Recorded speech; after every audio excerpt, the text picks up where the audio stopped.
Motherfuckers.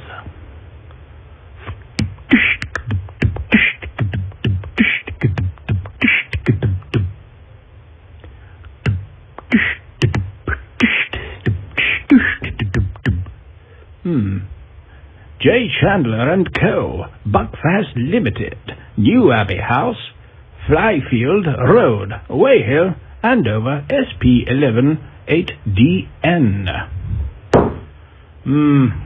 Yeah.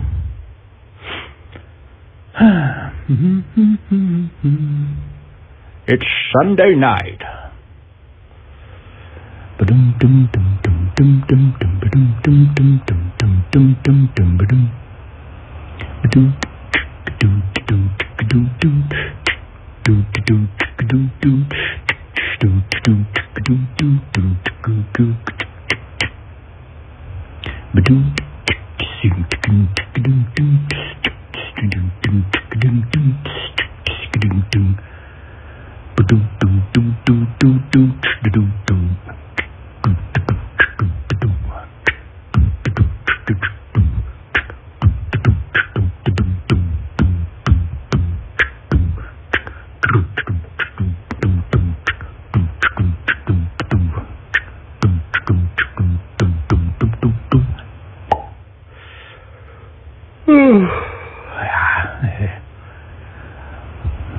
It's not gonna get through, is it?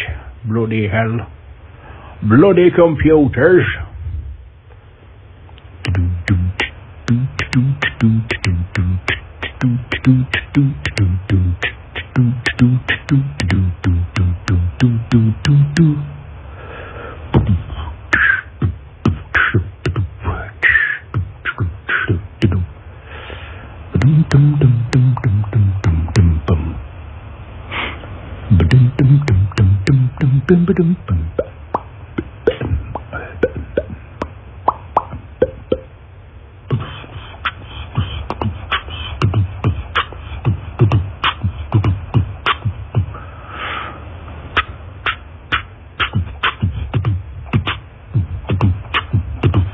Translate that, you motherfuckers.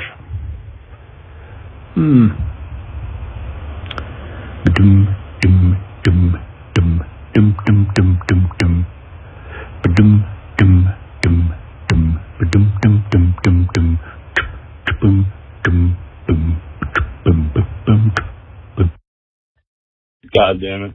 Well, whatever. Next time. Spookerton.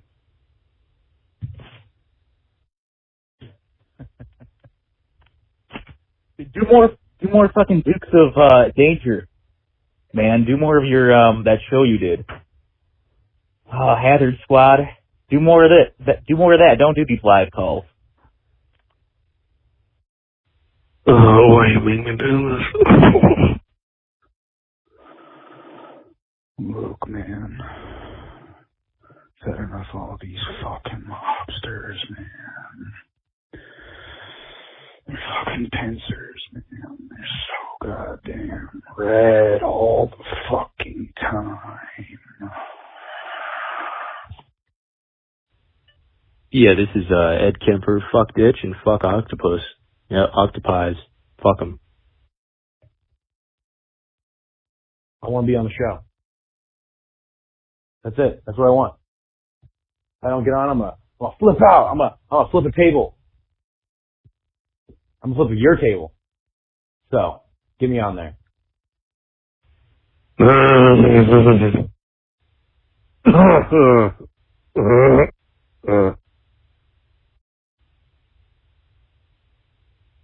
Talk about rage.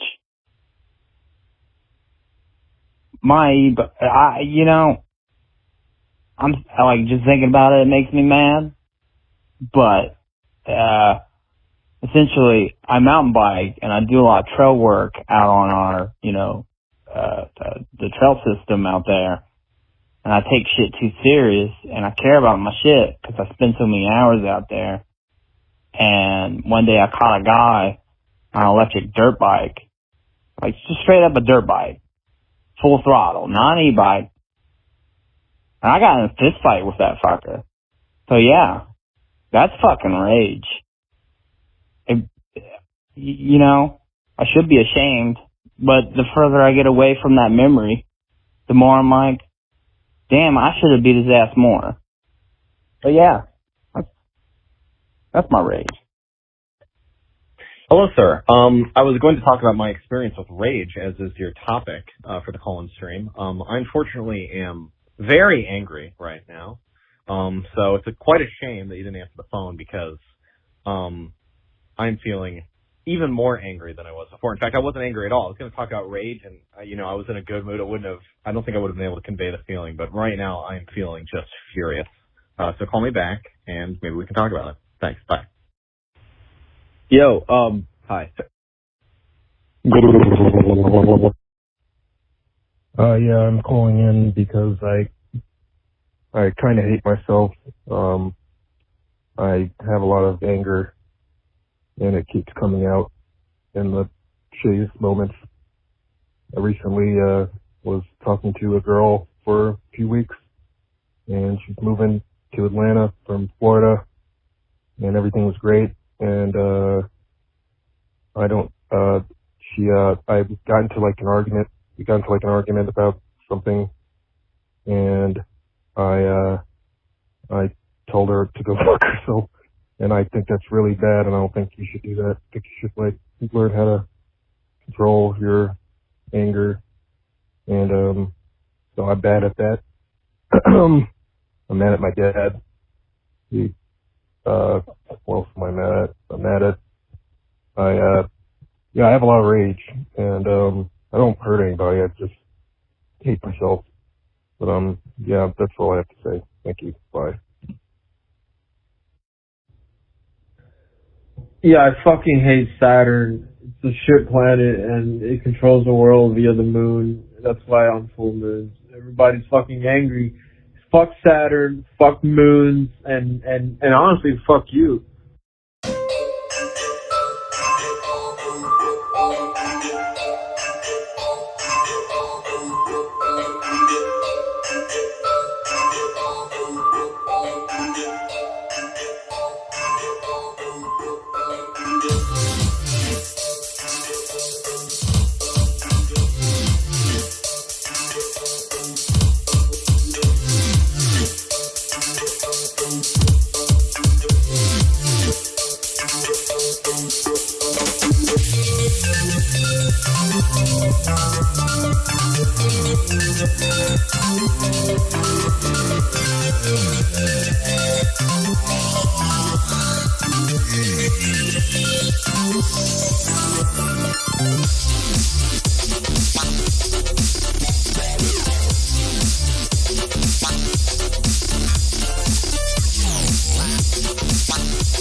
Okay. It didn't sound like the end of the song, but it was. It was. Okay. Welcome to the Collins Show. This is the Collins Show.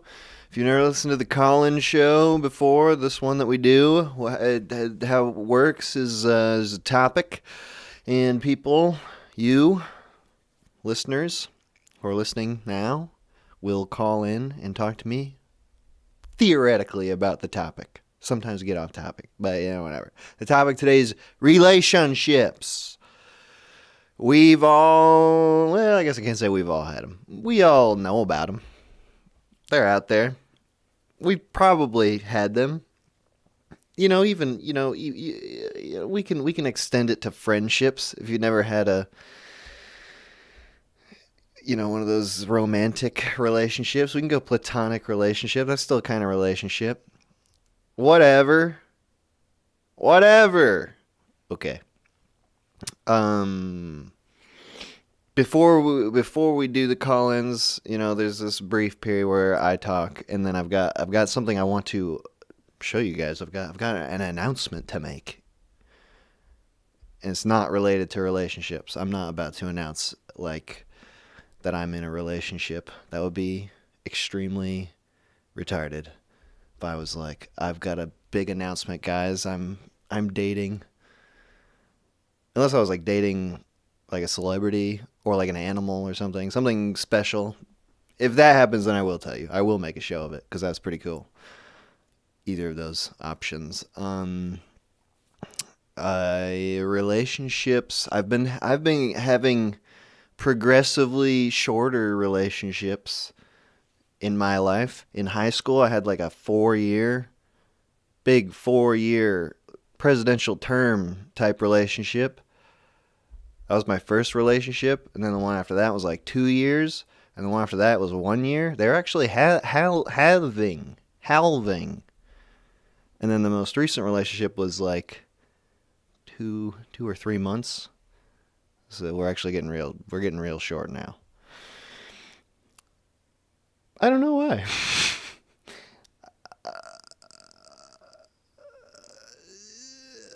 If I'm gonna go full honesty, full honest mode, I kind of have this thing in the past in relationships, kind of just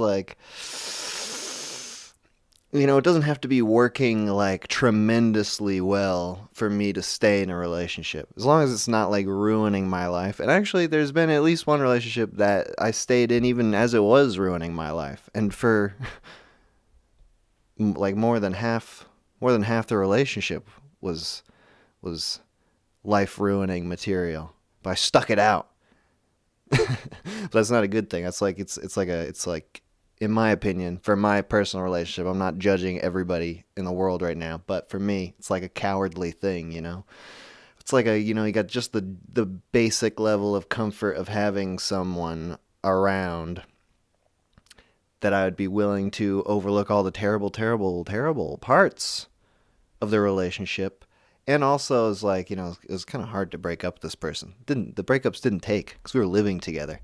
I didn't have the guts to kick her out on the street. That's what it takes, boys and girls. If you're living with someone who you hate and you're in a relationship with them, you just gotta fucking kick them out. No mercy. That's my opinion now. Bring the hammer down. Push them physically out the door, on the street. Hopefully it's raining. And throw their things out of the window like a classic movie scene.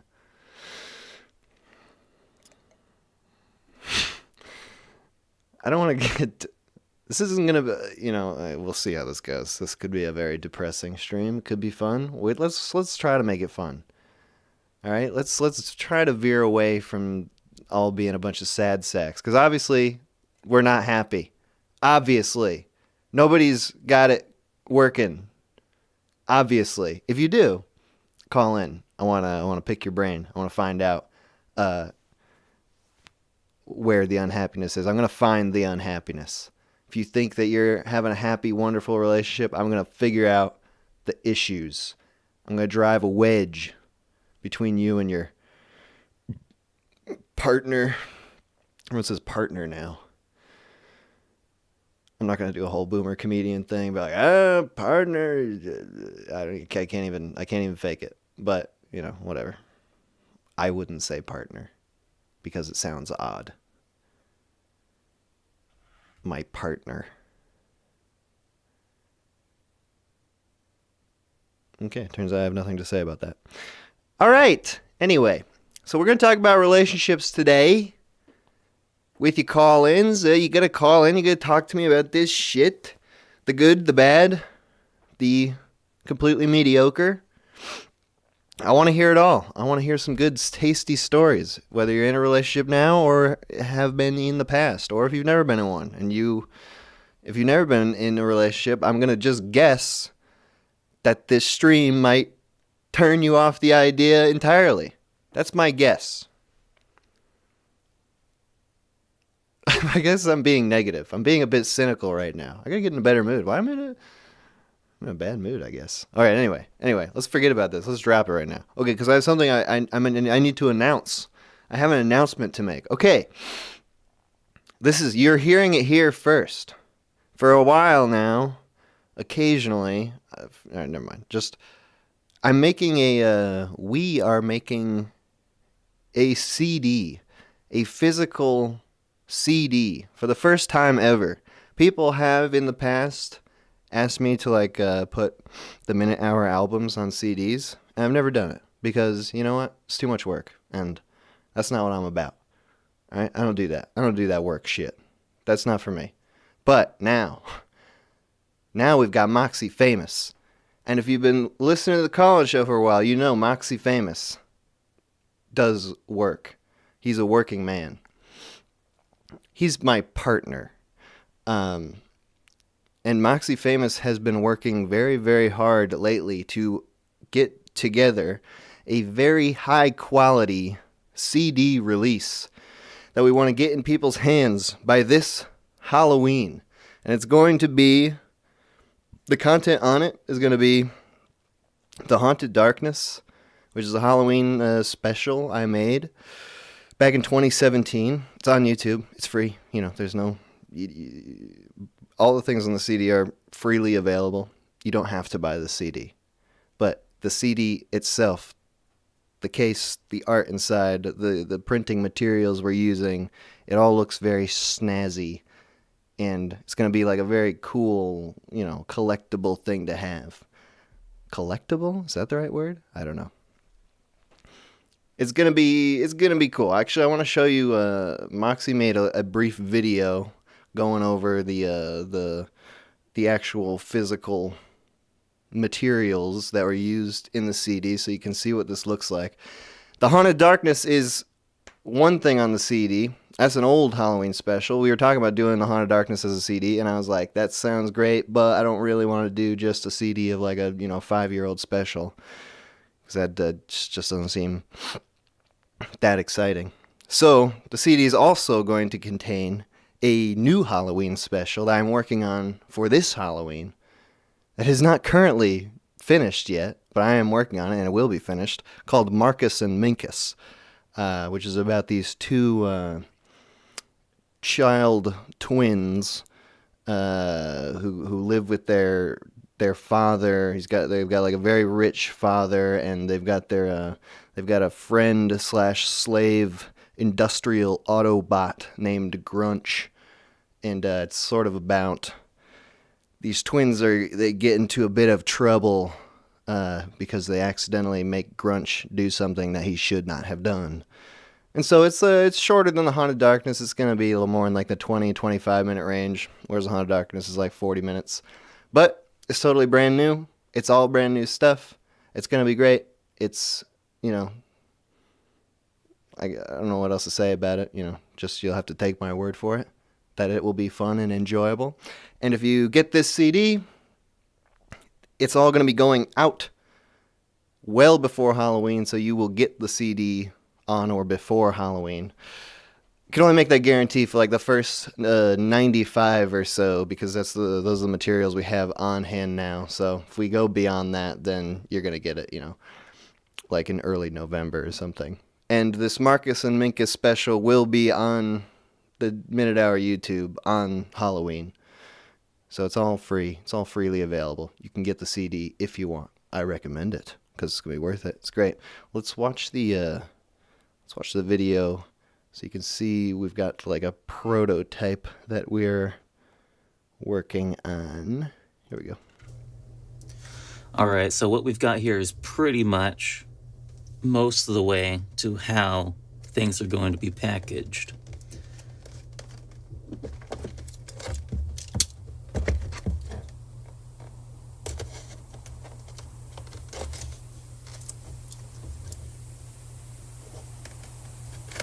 This is MoxieFamous, the man who does all the legwork behind the zine, printing and processing. This is MoxieFamous.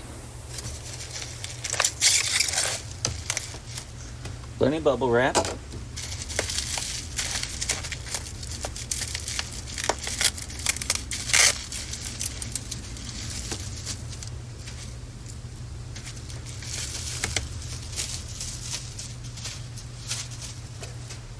Check that shit So out. the CDs are going to have a proper CD plastic sleeve.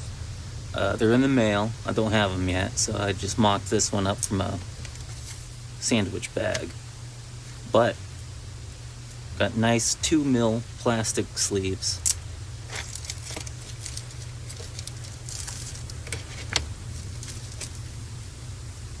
Got the disc with our little Obi strip.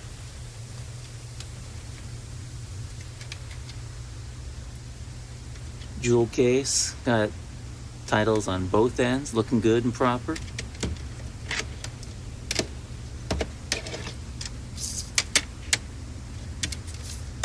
Inserts, the front cover comes out, that's a little booklet like you would expect. This is not the final design, we're getting some other art, but this is the materials. We're using this paper. It's going to be just like that. The disc, the USPS, not behaving. Supposed to get a different disc. We're using a glossy top. This is an old one. But it will look, you know, kind of like that, I assume. And then I forgot to do this on this one, but I'm going to package it with a little piece of cotton in there so it doesn't come loose and shit when it's being shipped.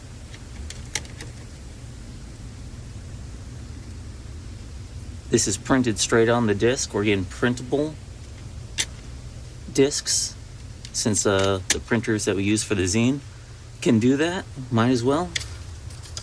For all you OB collectors, you'll be glad to know that this does fit inside here. So it's not just loose. You can put it in here.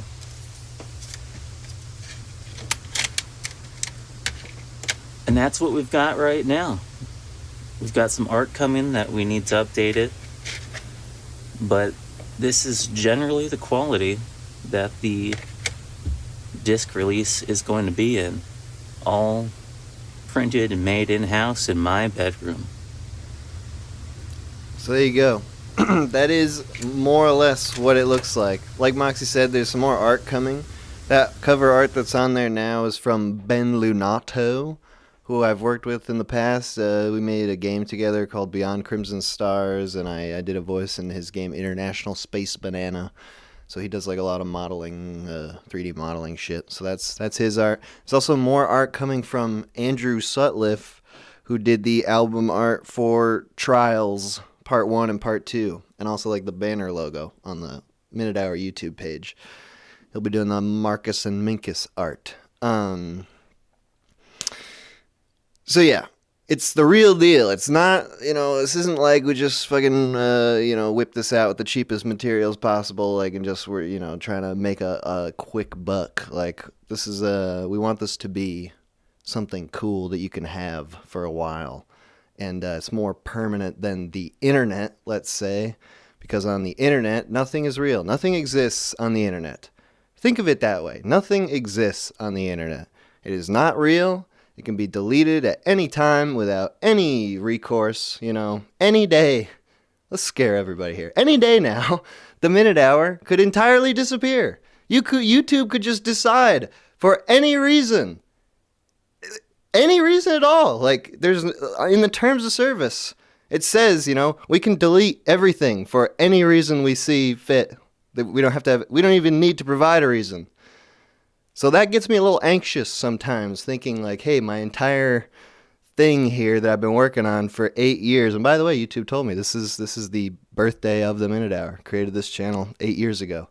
For any reason at any time, it could all just vanish, and I would have absolutely no way to get it back. And it's not like, it wouldn't be like illegal or anything. Like, there's no law that says that YouTube has to continue to host my shit. So it could just be gone. Gone. So we're getting a lot more into the idea of making physical things that we can send to people, because then you can actually have it and it actually exists. And, if you want to delete that, you can do it in a more fun way by like burning it or destroying it or tossing it out of a window. The other thing with these CDs, they're real CDs. They work in cars and boom boxes and all that shit. It's not like just for your PC.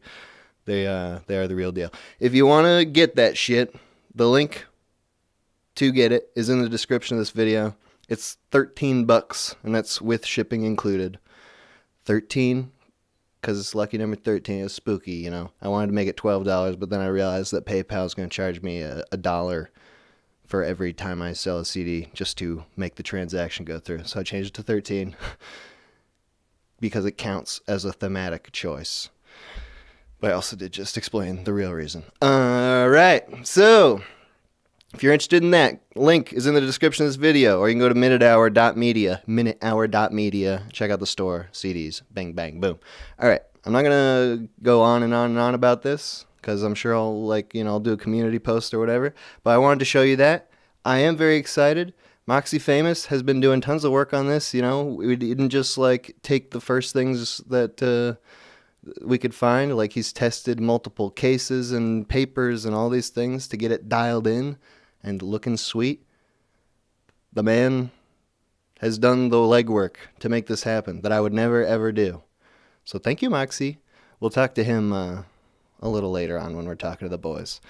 Okay, so, and also, this is just the beginning. This is the first thing like this that we're doing. This channel's been around for 8 years to the day. Never done a CD before. And also, I know, CDs. I know you're thinking, who uses CDs? It's you. It's got to be you. You have to be the change that we need to see in the world. We need physical things back. Obviously, like vinyl would be cool or whatever, because that's that's extra physical. But I don't know how to fucking, how do you press vinyl? That's a very different process. CDs is something we can manage and do in a very good way, even. Okay, that's enough about the CDs. I'm excited about it. I want you to get the CD. Like I said, first 95 will reach you before Halloween, so you will get quote-unquote early access to the Marcus and Minkus special. You can also get that if you go on Patreon. Also, if you are on my Patreon, there's a coupon code, so you could save $5, which you would pay to get on the Patreon. So it's nothing. You save nothing. But just in case you're interested in saving nothing, there's an option for you. All right, so let's get into some calls. Let's set this shit up. All right. The number is going on screen now. 518-288-7938. We are talking about relationships. Anything you can think of regarding relationships. Maybe you've got some helpful hints or some harrowing tales, or maybe everything's going great and you just want to show off, brag. Call from Jaden. Dude, first call. Jaden, first. I was first the other time too. I know. There's like 3 shows in a row. You're getting on mad early. Well, I'm up early. It's 8 o'clock. Huh? Yeah. It's nighttime. Okay, well, I go to bed really early, so if you want to avoid me, start streaming at 10 and I'll be gone. I'll be asleep. All right, well, I'll keep that under advisement. All right, Jaden, relationships. Have you ever been in one? Yes. How'd it go? It went fine. Is it ongoing or is it over? It's gone, but I do have a story. Going. That's why I called in. No, it's gone. Oh, it's gone. I see. It's gone. It was a high school thing. Okay. And I'm out of high school, so things end. Is that why it ended? Did you go your separate ways, like physically, location-wise? Yeah, they went to college in Washington. Wow. That's like all across the country. Oh yeah. Hey. And but you didn't try the long distance relationship, which so many people try? No. Why? They didn't like me that much. Oh, I see. So it's fine though. It's fine. Did you get dumped? Yeah. Damn, Jaden got dumped. Or is it still raw? Should I not be so rude about it? No, it was like a year ago. Okay. We're good. All right. What did you learn from that? Okay, yeah. Why don't you talk? I'm leading too much. Go ahead. Well, you're like prying into my personal life. I guess that's the point. Yeah, that's how this is gonna go. That is the point.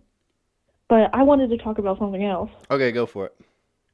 So in the beginning, you were talking about how if you started dating animal, you would tell people, right? Yeah. Well, okay. Well, I real shit. I was talking to my coworker like a week ago, and he was like, "Oh yeah, my grandpa like got arrested for like trying to fuck a goat." I'm like, "Are you serious?" He's like, "Yeah." And I'm like, "When was this?" He's like, "I don't know, the 50s." And I tried to press for more, and he's like, "That's all I know." I'm like, "Are you serious?" He's like, "Yeah, I'm completely serious." I'm like, "What? Did they press charges?" And he's like, "No, because it was his own goat." I'm like, "What?" Yeah, that is complicated. That's so. So you don't have the extra info that we need here. I'm trying to wonder. Like, he must have been caught in the act then. I don't know, but we live in the South, so. Unless, I mean, you said he got arrested for trying to fuck a goat. Unless he was just like going around bragging like, "Tonight's the night, baby. I'm fucking this goat." I don't know, because like his grandfather was deceased when he was born. You know what I mean? So he just heard it through the grapevine. Oh, I see. So maybe it's just maybe it's a legend, a tall tale. It might be, because if I died and people started spreading that kind of stuff about me, you know what I mean? That'd be rude. You would have to.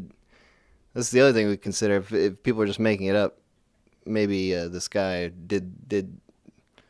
Maybe people had a chip on their shoulder against this guy, and they just wanted to start spreading slander about him. That really could be it. So you never met. You better watch you piss off, because one day you're going to be gone and you won't be able to stop people from talking shit. Dude, even if you're alive, I mean, hey, with the internet, it's the best way to spread gossip ever in the history of man. Yeah, I mean, with deepfakes, someone could put your face on a goat fucker. Oh, shit. That's a good idea. Yeah, I was talking with my friend about the deepfake shit and how it's going to reach the point in a few years where nothing is real anymore. You'll never know what's real, and so nothing will be real. Yeah, that and AI art, it's insane. Fuck AI art. All right, I'm really, really mad. I gotta go now, Jaden. Thanks for the. Oh, we're doing quick. Well, you know it's gonna break up relationships for sure. AI art. Yeah, so like, you like put in, like, have you seen all the stuff about like women in the AI art? And it's like, this is the ideal woman, and it's just like, you know what I'm talking about. I was thinking like you would feed the AI art like your out of relationship crush and be like, I want to see her and me doing pornographic acts. That's like, yeah, that's beyond. You know what I mean? Like, what if you go over to somebody's house and you go on their computer and it's just like AI porn of you? What then? It's a whole new level of creepy. Oh man, that's a bummer to think about. This is the best time to be a creep. You're right. Because now usually the creep was limited by their own imagination, or they'd have to, hide up in trees or whatever to peep and whatnot. But now they can just peep from within their rooms. Yeah. I mean, it's even easy to be a creep now because, ladies are on the internet, like, taking pictures of themselves and stuff. I mean, I don't know. I don't know what the creeps do. Hey, first of all, I don't know what the creeps do on the internet. That's the first point I want to make. You sure? But if I was a creep on the internet, I would say it's probably pretty easy to creep on every lady because they willingly take pictures of themselves looking, whatever. I wouldn't say every lady. Yeah, I did just generalize very vastly. Yeah, and plus there's a bunch of pictures of goats online too, so. Pictures of who? You don't have to go to your local... Pictures of goats. You don't have to go to your local farmer. Nice. They're just there. All right, nice. You brought it back around. That's a perfect ending. Yeah. All right, thank you. I'll leave you alone. Bye. Bye, Jaden. Dude, Jaden quickly becoming a regular on the Collins Show. Goats. We're talking goats. We're talking AI, deep fake. How's that going to interact with your relationship? Call from James. To accept, press 1. James?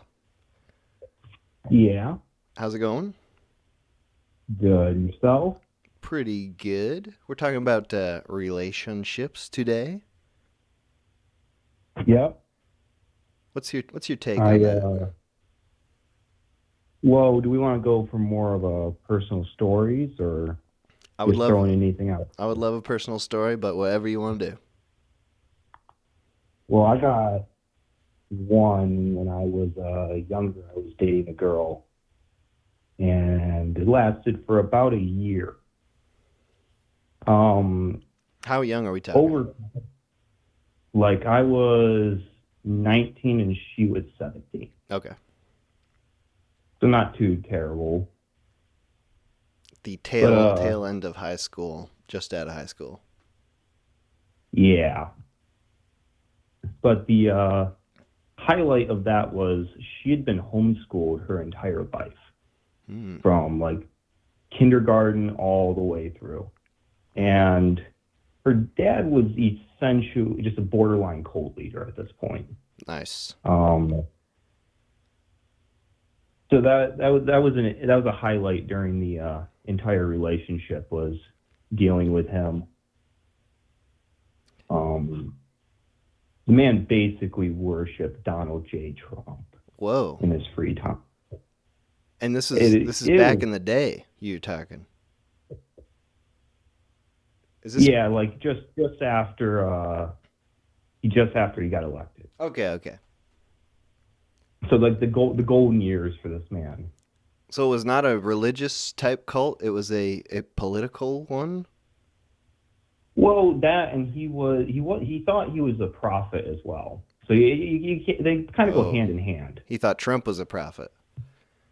Oh no! He thought he was a prophet. Oh God, that's even worse. Yeah. So we keep going out. Me and the chick. We'll just say her name was Emily.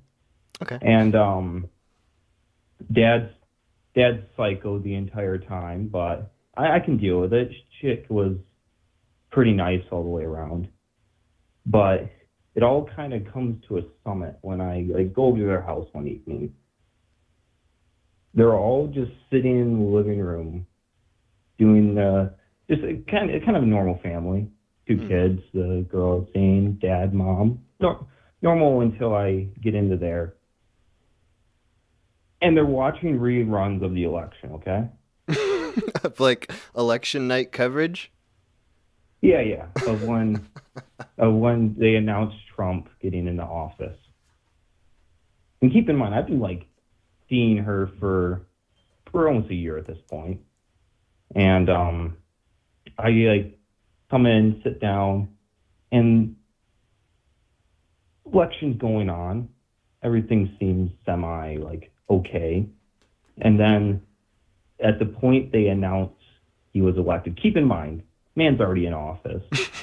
Yada, yada, yada. And they all just jump up and just like start rejoicing. Wow. And this was an activity they like invited you to be a part of? Oh, yeah, they invited me over, but I didn't know, like, it wasn't explicitly stated that this was what was going to be happening. Yeah. But, and over time, he starts making more prophecies and whatnot, and that was a highlight too. I could get him just going on a 40-minute rant over pretty much anything related, and I would just end up standing there in a driveway and just nodding yes to this 50-year-old man ranting on and on and on about Donald J. Trump. Yeah, what was like kind of the nature of these prophecies? Well, particularly as soon as particularly later on, as soon as Biden started getting onto the picture at all, all kinds of great stuff on that. Oh, yeah. And then Hillary as well. Just your pretty standard far alt-right info. The man would be the stonings, like a lot of Old Testament stuff just being done to modern politicians. Repeat that? What about the stonings? There would be certain politicians he'd prophesy that would be stoned in the near future. Oh, wow. Like not like yeah, like with like Old Testament, not like with stones, not with green not weed. Not our modern references, but so he was prophesizing that high-ranking politicians would be assassinated by a large group of. Dude, yeah, pretty much. Time will tell. Yeah. So that was some of the highlights of that. So how long did that relationship last then? How long? I mean, because I assume you knew about this pretty early on. You say you were getting continuous rants about this. So how long did it take for you to say that this is not going to work out? About a year and a half. And well, I honestly thought the kid, I was hoping Emily was wasn't quite like infected, but then she started like I took her out to dinner with my family, like a couple of family members, and she starts spouting this off to my family members. I'm just like, oh, okay. So this is your thought pattern as well now. Dude. And that was kind of what brought it to an end there. I didn't realize how far gone she was as well. Yeah, I see. In the current day here, do you ever do a little keeping tabs? Do you ever look up her social media or something, or is she not on the internet? Or are you not interested? I drove past their house about 3 months ago, and because they have a giant cross in their front yard that is adorned with Trump signs, and I wanted to see if that was still there or not. Was it? But other than that, we haven't talked in like a couple of years now. Because I would be curious, like if Emily is growing out of it or doubling down. Because those seem like the only options. I would be curious. I feel like once she moves out or tries to go to college, that the real world might dole it out a little bit, but it could be interesting to see where that ends up going. Yeah. All right, hey man, thank you for telling us that story. Yeah, appreciate you having me on. All right, you have a great night. You as well. Bye-bye. Dude, nice. Watching reruns of the election. That's pretty good. As if it just happened. Call from David. David. Oh my God, what's up? Two streams in a row. Say what? 2 streams in a row. David, what did we talk about last time? I was the fucking dude who talked shit about poems. And then immediately after me, there was a dude who had like a super fly poem. Right. That's good. That's perfect. All right, so what's going on today? We're talking about relationships. Yeah. No, I'll give you the update to the thing I told you last time. All right, yeah. I was all pissed off that my boyfriend wouldn't come and see me or whatever. Right. Right. Okay, so that's dead now. Uh-huh. Yeah, he's moving. There you go. So, yeah, right? Now you don't even have to worry about it. Right? Yeah, it's officially no longer my fucking problem. That's how you feel? You're feeling good? Clean break? No, I feel really shitty about it, but it is what it is. Yeah, man. What are you going to do? Where's he going? Why is he going? So he's moving, same state, but he's going like 4 hours away. And for me, that's like too long distance to like work anything out. And, but he's going, he's doing, what is it? It was like a criminal, forensics or something, something along those lines that he's going to a school or something for that. Have you tried doing a long distance before? Long distance relationship? No, I'm too physical. It would never work. Nice. I gotta have someone here, because like the whole problem like before with him was that like he just wasn't around enough, you know? Yeah. And it's like, you know, you can fucking text me and call me every fucking day, but if I don't see you, I don't see you, and that, you know, it just doesn't work for me. Dude, what I've noticed about the long distance relationships though, and I've been in them, is that, you know, you can keep a real mediocre relationship on life support when it's long distance, because it's just like your obligation is so reduced. Like all you gotta do is like call the person every day or every couple days. You know, you don't even barely have to like them. You can keep that going for years. Right, but like, is that not like kind of shitty for both of you? Oh yeah. You know? Like... Oh yeah, it's bad. But it'll work. That just doesn't sound fun. Yeah. Well, it'll work until eventually you got to meet up at some point, and then you're like, oh yeah, this actually isn't a relationship. This doesn't work.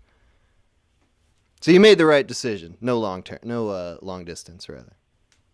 Oh yeah. No, I've seen a lot of my friends have tried that shit before, and it just always looks like shitty. Yeah.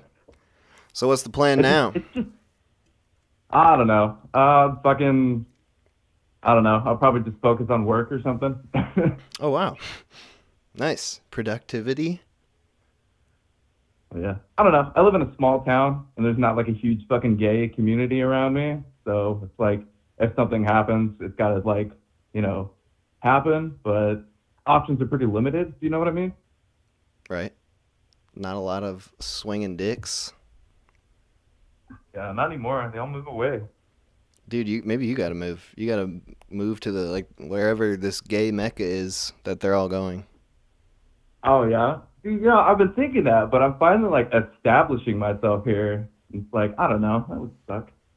All right, so you gotta bring the gays to you. Yeah. It could work. How do you do it?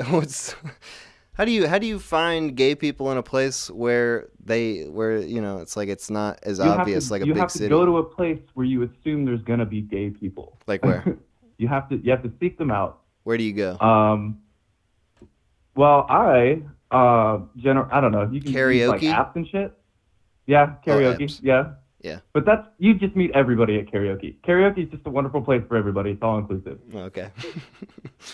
These apps. Like, what's that app? Grindr? Grindr's so lame. It's like all bots there. Oh, man. But yeah, apps that. What are the hip gay apps? Tell us. Inform our audience. I don't know. There's like Blitzed and Buzzed and I don't know. There's like 17 of them. Dude, those all you gotta like kind of surf them all because those two sounded pretty rapey to me. Blitzed and Buzzed. Oh, yeah. Well, they're all kind of rapey. Like no joke, like it's a pretty toxic like way to meet people. On Blitzed. Okay. Well, I mean, hey, if that's your only option, what else are you gonna do? Right. Yeah. So most of my other relationships I've just like formed like from coworkers. Yeah. Honestly. I've always that's a dicey one, isn't it? I mean, it can be easily, yeah. There's Let me like, ask you this: with people that you've been in relationships with, does it end on okay terms, or is it like we hate each other? Oh no, I've never ended a relationship and like hated the other person. Okay. Some of them might hate me, but I'm always the heartbreaker, so it's like, you know, whatever. Nice. Yeah, because that's the weird thing with the coworkers. It's like if the relationship gets real sour, then you got to work together with this person that hates you or you hate each other. That's no fun. Oh yeah, no. I mean, I wouldn't know because everybody loves me, but yeah. Hell yeah. All right, hey dude, thanks for calling in again. Good to hear from you. Sorry that this hasn't worked out, but now you're gonna be more productive, so it's probably a net positive. Oh yeah, no, I'll twist it to my benefit somehow. All right, nice. All right, have a good one, man. All right, you too. Thank you. Bye.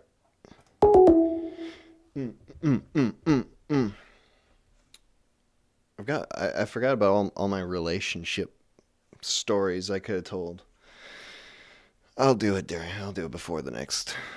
I'll do it like after the next break or something. I don't want to take. I was getting amped on the CDs. Although now Google's doing that fun thing where it's getting a lot of calls at once, so it just won't take any of them. So maybe I'll try to tell this one quickly.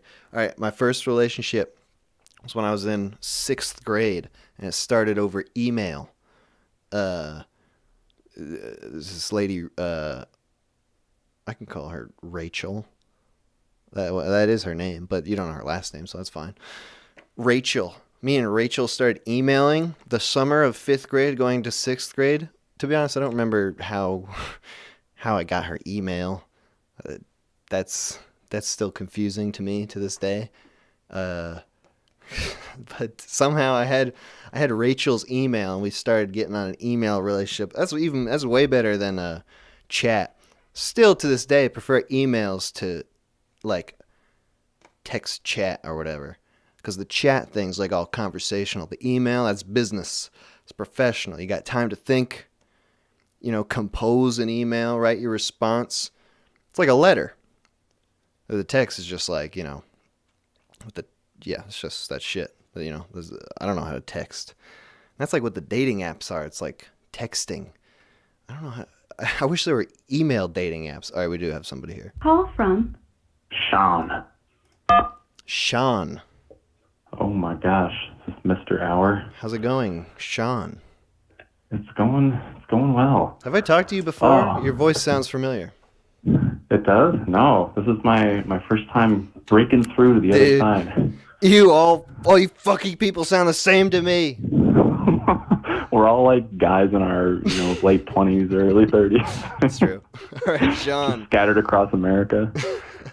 How's it going? We're talking relationships today. What you got to say about that?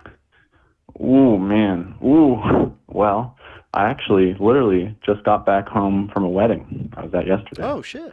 It was my cousin's wedding. Cousin, yeah. He's like, the same age as me, basically. Mm-hmm. And, yeah, I mean, so I've been in a relationship for like 5 years now, and oh shit!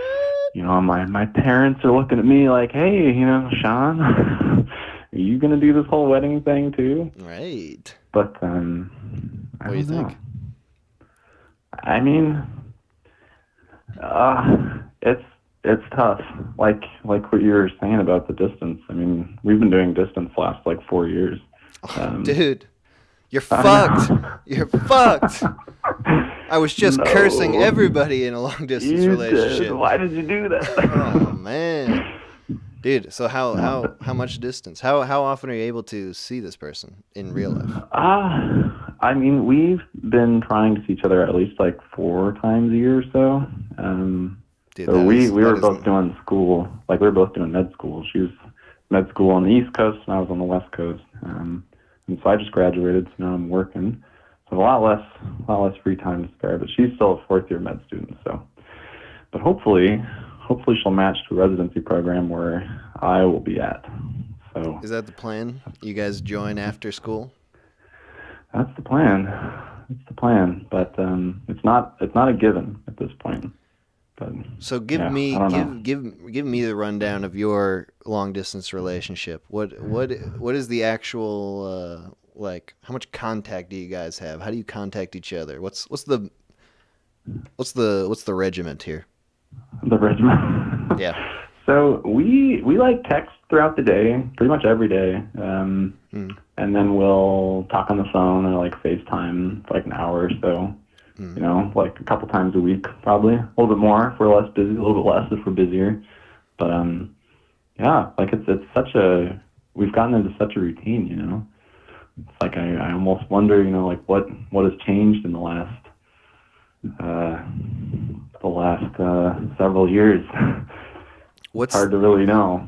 What's the longest you guys have spent like together when you are together? When we first started dating, we were together for a whole year, and I was just incredible. It was fantastic. But yeah, then when we're back together, it's always like a very novel thing because, you know, we spend so much time apart, and then we're finally back together for like a week usually. Sometimes just like a long weekend, and it's like kind of novel again. So I feel like I don't know. I feel like we kind of need to get to the point where it's like we're back together in the same place, and it becomes a little bit more routine. But I don't know. Dude, that's what's odd about it. I mean, like, I can get along with anybody for a weekend. Yeah. Exactly. Like the real test is you know, like I mean, obviously, like being married, that's a big difference. Yes, I agree. But it's like, I don't know, like maybe we have different long-term goals. Like she's pretty against kids and I'm kind of on the fence. It's like, oh God, dude. How do you decide? Yeah, so what do you guys talk about when it comes to your future together? I mean, we like mostly just focus on, I guess, some of the more superficial things, or like, I don't know. Shit, man. I shouldn't have called in. Yeah, dude. You're fucked. You're fucked. No, I'm just kidding. Wow. I'm just kidding. I think it's going to work out, you know? I think you guys are going to get married and have a wonderful life together, and you are going to have children. Wow, oh my gosh. Thank you. Yeah, Thank you, sir. I'm calling it. Mr. Minute. I'm prophesizing. Okay. All right. Well, I'll have to manifest it now. Well, so, I mean, like, prophesized. So what was the wedding like? You said your family was at the wedding thinking like, hey, why don't you do this? Is that how you were feeling? Were you feeling the pressure, or were you thinking like, this actually doesn't appeal to me? I mean, I don't know, like I like weddings. Like I think it'd be super fun to have one. And just I like the idea of getting married. But part of me is like, is it too soon for me? Like I've basically been a serial monogamist my whole adult life. Like one very long relationship, like immediately into another. I feel like I haven't really had like single time, you know, to just like think about myself. But the wedding itself, it was super fun. I was avoiding family, focusing on hanging out with my cousin's friends and imbibing. Nice. Which is what weddings are for. Getting shit wasted. Yeah, this morning was pretty rough. Nice. Not gonna lie. Flew back home and it was also pretty rough. I just got back home like an hour ago. Oh, damn. Well, dude, I wish you the best. Thanks, man. I appreciate it. I don't think it's. We'll see how it's probably not prophecy goes. Yeah, it's probably not as bad as I'm pretending it is. I mean, I do love her. Like, she is the best person that I know. And that's a big one. That counts for something. Yeah, I think so. Yeah. I think so too. Yeah. All right, man. Thanks for calling in. Yeah, of course. Thank you. All right, you have a good day. Bye. You too. Adios.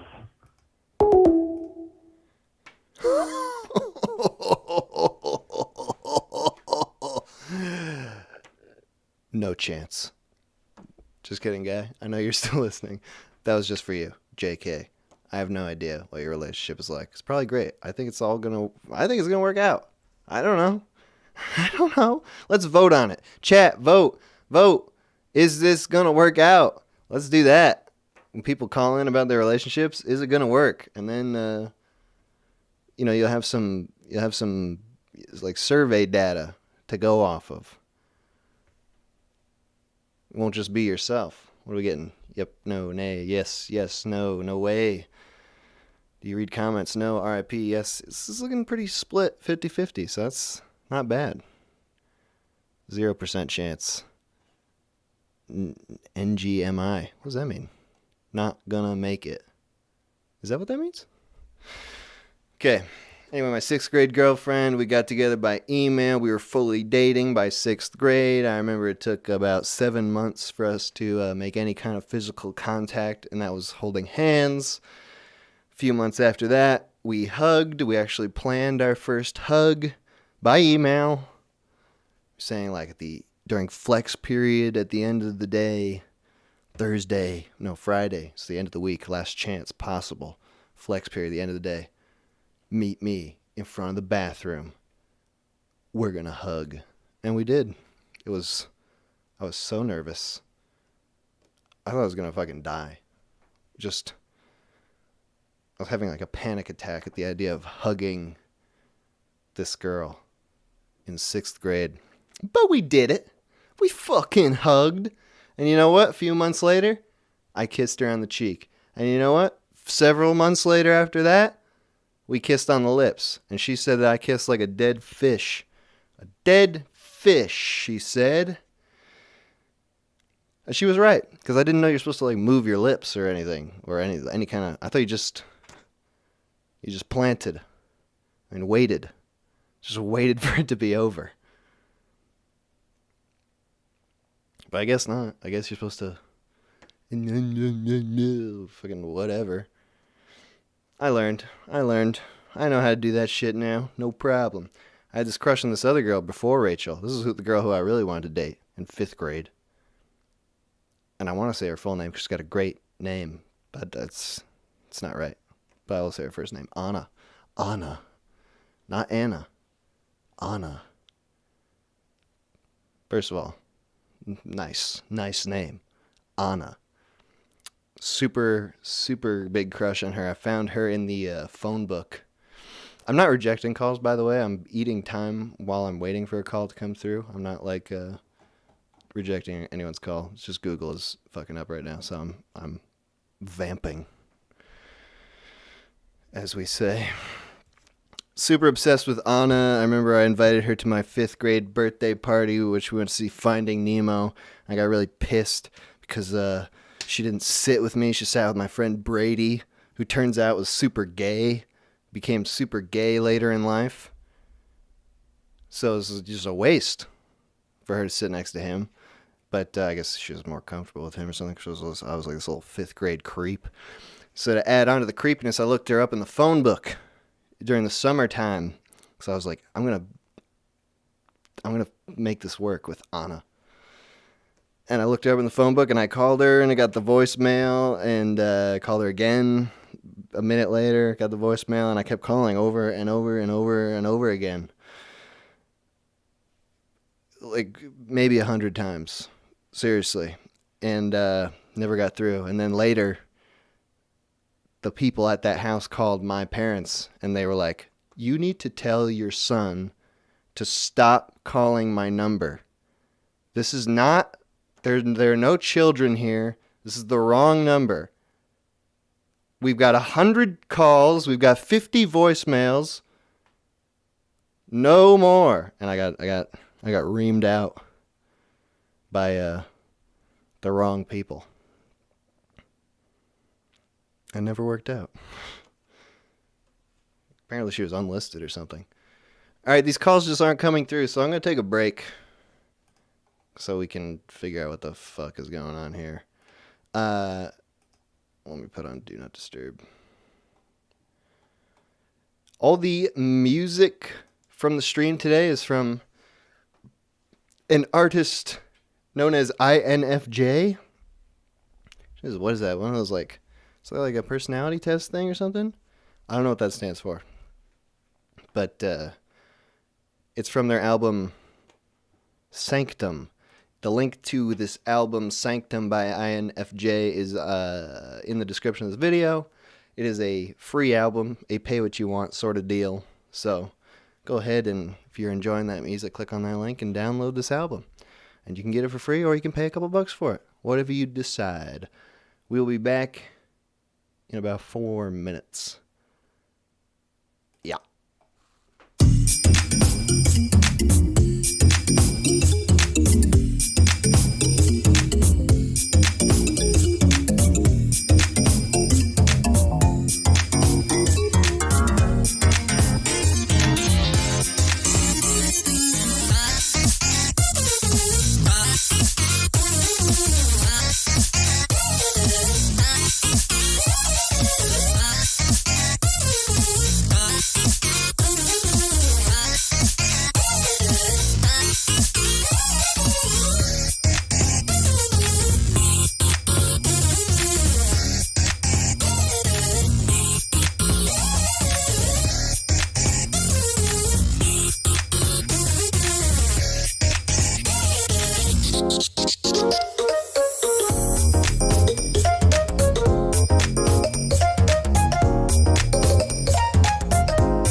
Pumpkin is not centered. Oh!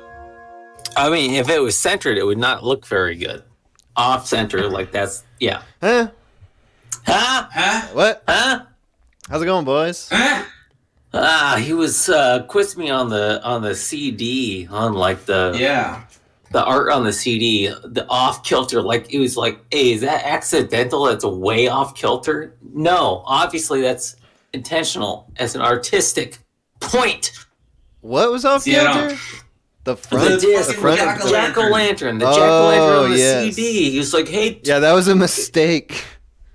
That's like way off center as a mistake. Jesus Christ. Fuck. I thought, Quait, listen, Quait, I know you're a doctor. We live off precision. Stick to medical shit. You know, I would never... Fucker. Huh? Motherfucker. Huh?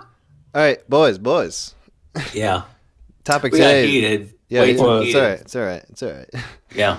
We're talking relationships today. Oh no. You guys familiar with that at all? Wait, put the boys on the screen. Put the boys Discord on the screen so people know who's talking. You're right. Quait. Clout chaser, huh? Got it. Yeah. Yeah, Quait, what's you your... and I sound too similar. Quait, what's your social media that you're pimping? Go to youtube.com/goatsy. That's my YouTube channel. Go to goatsy.cx. Classic Quait content. That's how he made his name, by opening up his ass. I opened myself to the world. I don't like that. My first major, long-term relationship, she broke up with me before we went bowling. This was like 9 months in, like right before we went bowling. I was like, can you just like do this after we went bowling, not right before? And then it was like a week before my birthday when we were gonna go to like not a Renaissance fair, like a maker fair sort of thing. Mm-hmm. I was like, could you just like wait like a week and a half after my birthday so we can go bowling and do this thing that we plan to go to and then break up with me? So she broke up with me before we went bowling. I met up with her. She went, hey, we make more sense as friends. What the shit? Did she just really not want to go bowling? And then we went bowling, and then we went a week later to the Maker Faire because I had already bought tickets. It's like, whatever. Yeah, so sure. Yeah, we're still friends. I like you, but like, whatever the shit. Like, goddamn, just wait 2 weeks to do this. You know? What's she doing now? She's married. She's working on animation shit for some, probably slave labor. Dude, we could have used that. Huh? I would have loved to use your wife for our entertainment things. Nah. Her dad was the Mukesh. His name was Mukesh. Oh. That's where the name came from. Shit. Oh. She was Indian? Half Indian and half Irish Catholic. What a mix. Whoa. It was interesting for sure. Yeah. It was an interesting family, interesting dynamic. But I don't want to get into that too much. Will you just say what was the more dominant culture in that household?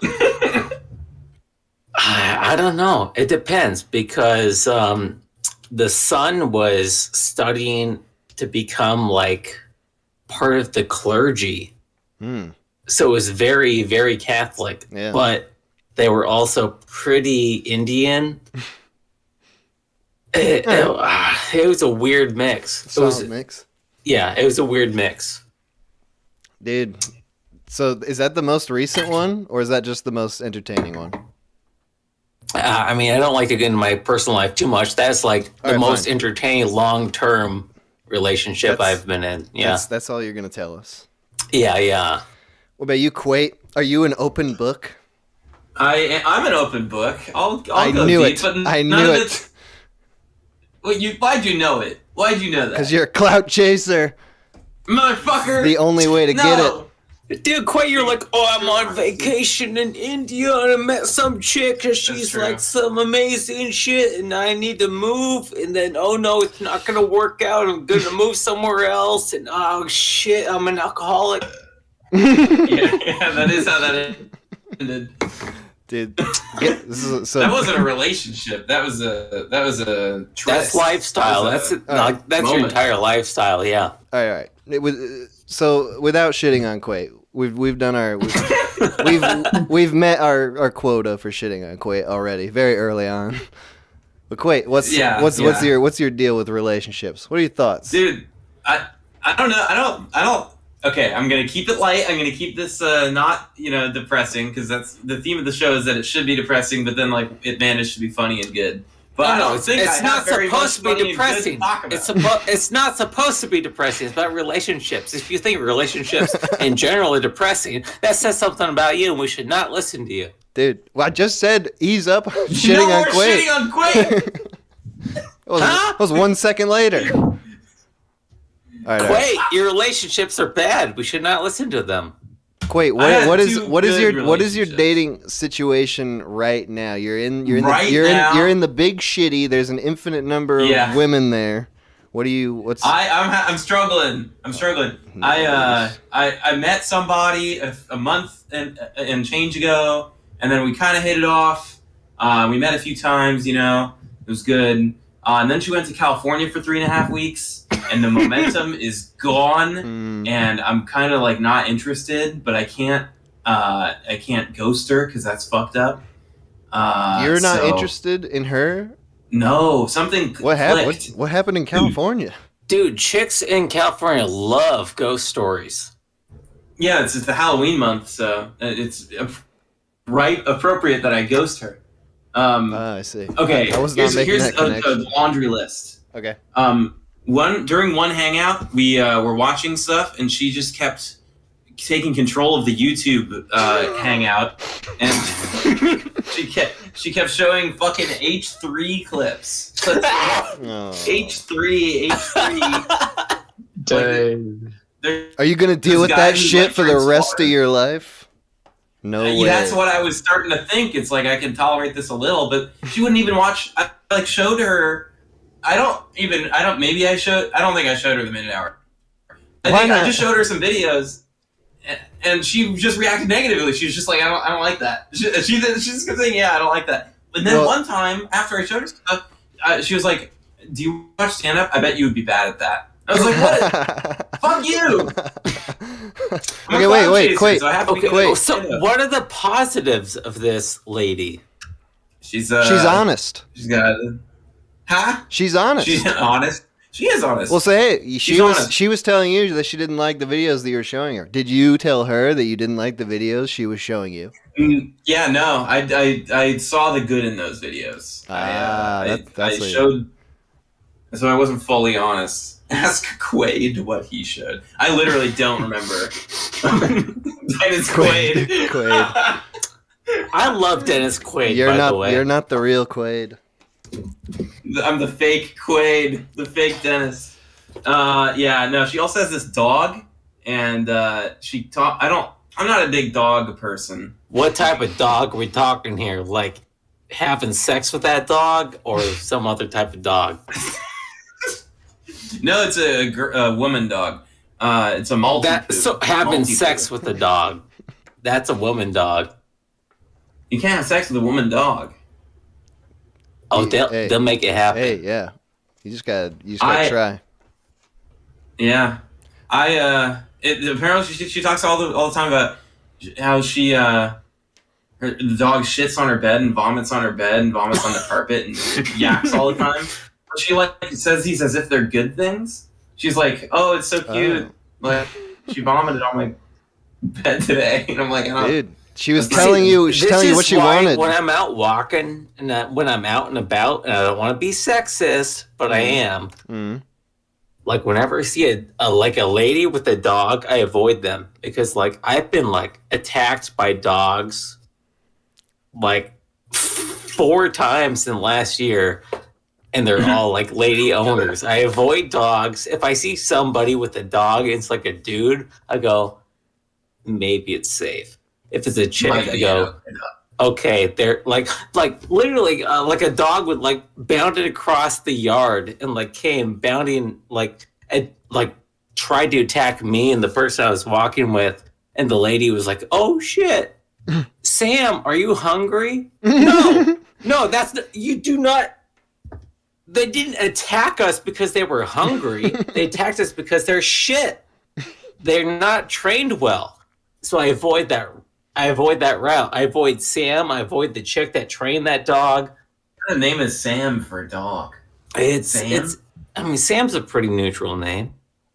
It's not a good dog name, Sam. I mean, Sam. what is a good dog name? You know, what's a good dog name? I don't know. Huh? When I was growing up, my dogs were named Lucy and Ethel. You know, those are normal human names. Huh? Huh? Puddles? That's a good dog name.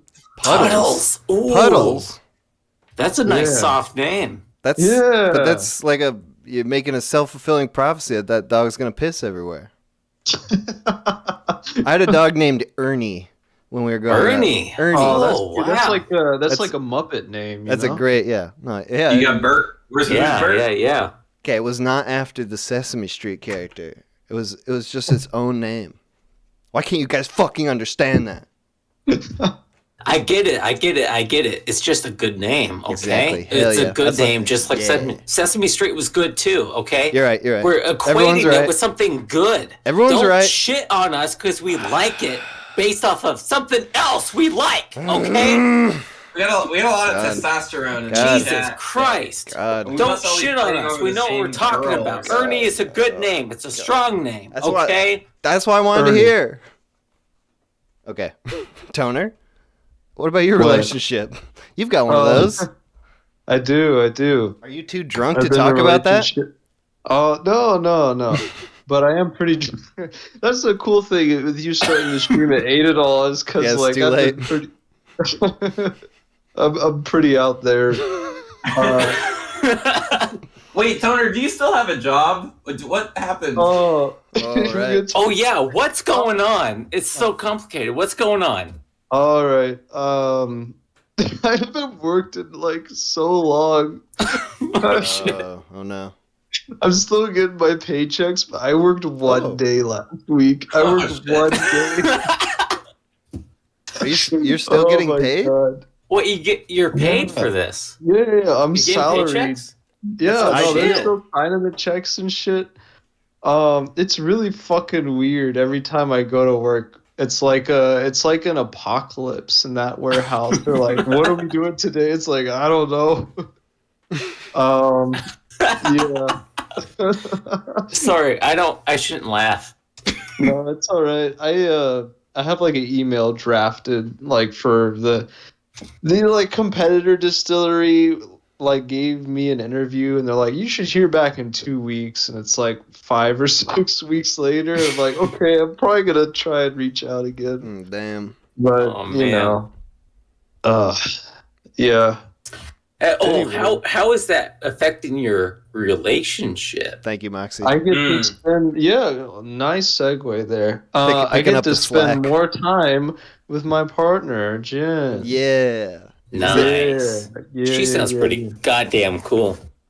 Yeah, Jen is very cool. Jen's the coolest. Jen's cooler than me. I'm pretty lame by comparison, if I'm being honest. Don't be honest. Okay, I won't be honest.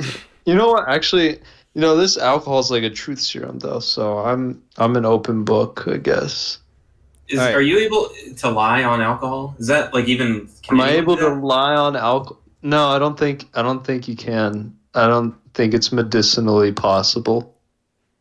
Toner, would you say that one of you, forgive me if this is not a great way of putting this, one of you wears the pants, or do you share the pants? We share the pants. You kidding me? You got Oh my God. one leg in each? Sister, for sure. Brotherhood of Traveling Pants. Are you? You're like, partners, right? Yeah. Partnerhood? Partners in crime. Partners in crime. How's that? We share the pants. Split the chores. You don't believe in a subordinate relationship? Nah. None of that. Like a child bride? No, what? Like a child bride? Child bride? I mean, I'm just saying, you don't believe in that. That's a pretty extreme example. Where'd they come from? Fine. I'm just saying he doesn't believe in a child bride. He's like, okay, I'm in a long-term relationship where we have a pretty decent thing going on. Hey, what do you think about child brides? Yeah, That's man, not that's out of left that field. has nothing to do with this relationship. Come on, Too much. dude. Too far. I get it. Too far. I get it. So What's you the guys, opposite of a child bride? An elder bride? Killing an old lady, maybe. Yeah, geriatric. Oh gosh. But so Toner, you guys you're doing the equal thing. You guys split everything equally, the responsibilities. Pretty much. Yeah, you could. Yeah.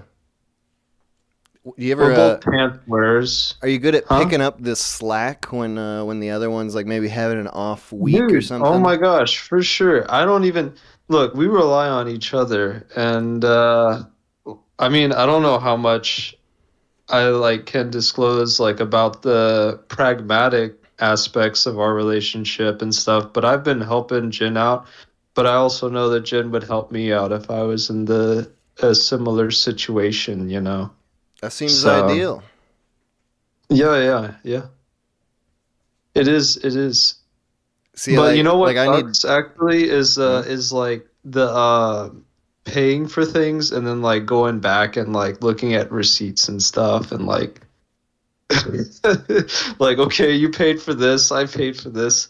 That is kind of, I let that get away from me, and then I have to look at a month's worth of receipts. That does kind of suck. Shit, you actually look at receipts? Keeping the books. Yeah, I got a pile of receipts right now, and I got. You really are partners. Yeah. This is like business partner level. Yeah, we're gonna open a distillery together. Oh yeah, absolutely. Yeah, I mean, I get it. Why do you get it? Why do you get it? Why do you get it? There's so many good name opportunities. Toner Martini, Gin Martini. Dude, there's so much good there. Gin. Are you kidding me? Oh my god! I made gin today. I made some more gin. It's very coincidental. Is that a one-day process? I mean, if you take everything into consideration, maybe 3 hours, that's it. Hour for the run. Shit. Yeah. Is this bathtub gin, or is this proper No, gin? this is I've done bathtub gin. I did it before I did real gin, but when I got my hypothetical still, I started making real vapor infused gin. It's pretty good. It's better than the gin that my own fucking company sells. Nice. It's better than a lot of gin that I've tried at other places too. The stuff that they ship in and buy and rebottle, right? Yeah. The neutral spirit, Yeah, neutral spirits. Yeah. Mm-hmm. Oh yeah, it's better. Oh man, shit. Yeah. So you guys are partners now, and you even plan to become for real business partners in the future. To a degree, I don't know what the specifics are going to be. I'm definitely the distillery driven one, and Jin knows a lot more about I'm the one making the juice. Jin knows the actual setting aspect a little bit more, the community parts and the hospitality, front of house, back of house, you know what I mean? Marketing, huh? I mean, I fucking studied. Oh, you know what? I know the fucking marketing analytics, and Jen knows how to actually speak to other people through mediums. Yeah. Yeah. So it's really hell complimentary. Yeah. It's really complimentary. I think you guys can make it work. Pretty sure of it. For sure. Yeah. Yeah. And if things get dicey, you can start stabbing people in the throat with a fake sword. Yeah, I always got that, don't I? I always got my sword skills to fall back on should anything go awry. The child bride, that's so far out of left field. But stabbing people with a sword, totally natural conversation. Fucking retards. I'm fucking done with you boys. Goodbye. Hey. God damn. Boys piss me off sometimes. All right. We're going back to the calls. The number is 518-288-7938. That's the wrong fucking thing. God damn it, son of a bitch. 518-288-7938. We're talking about relationships.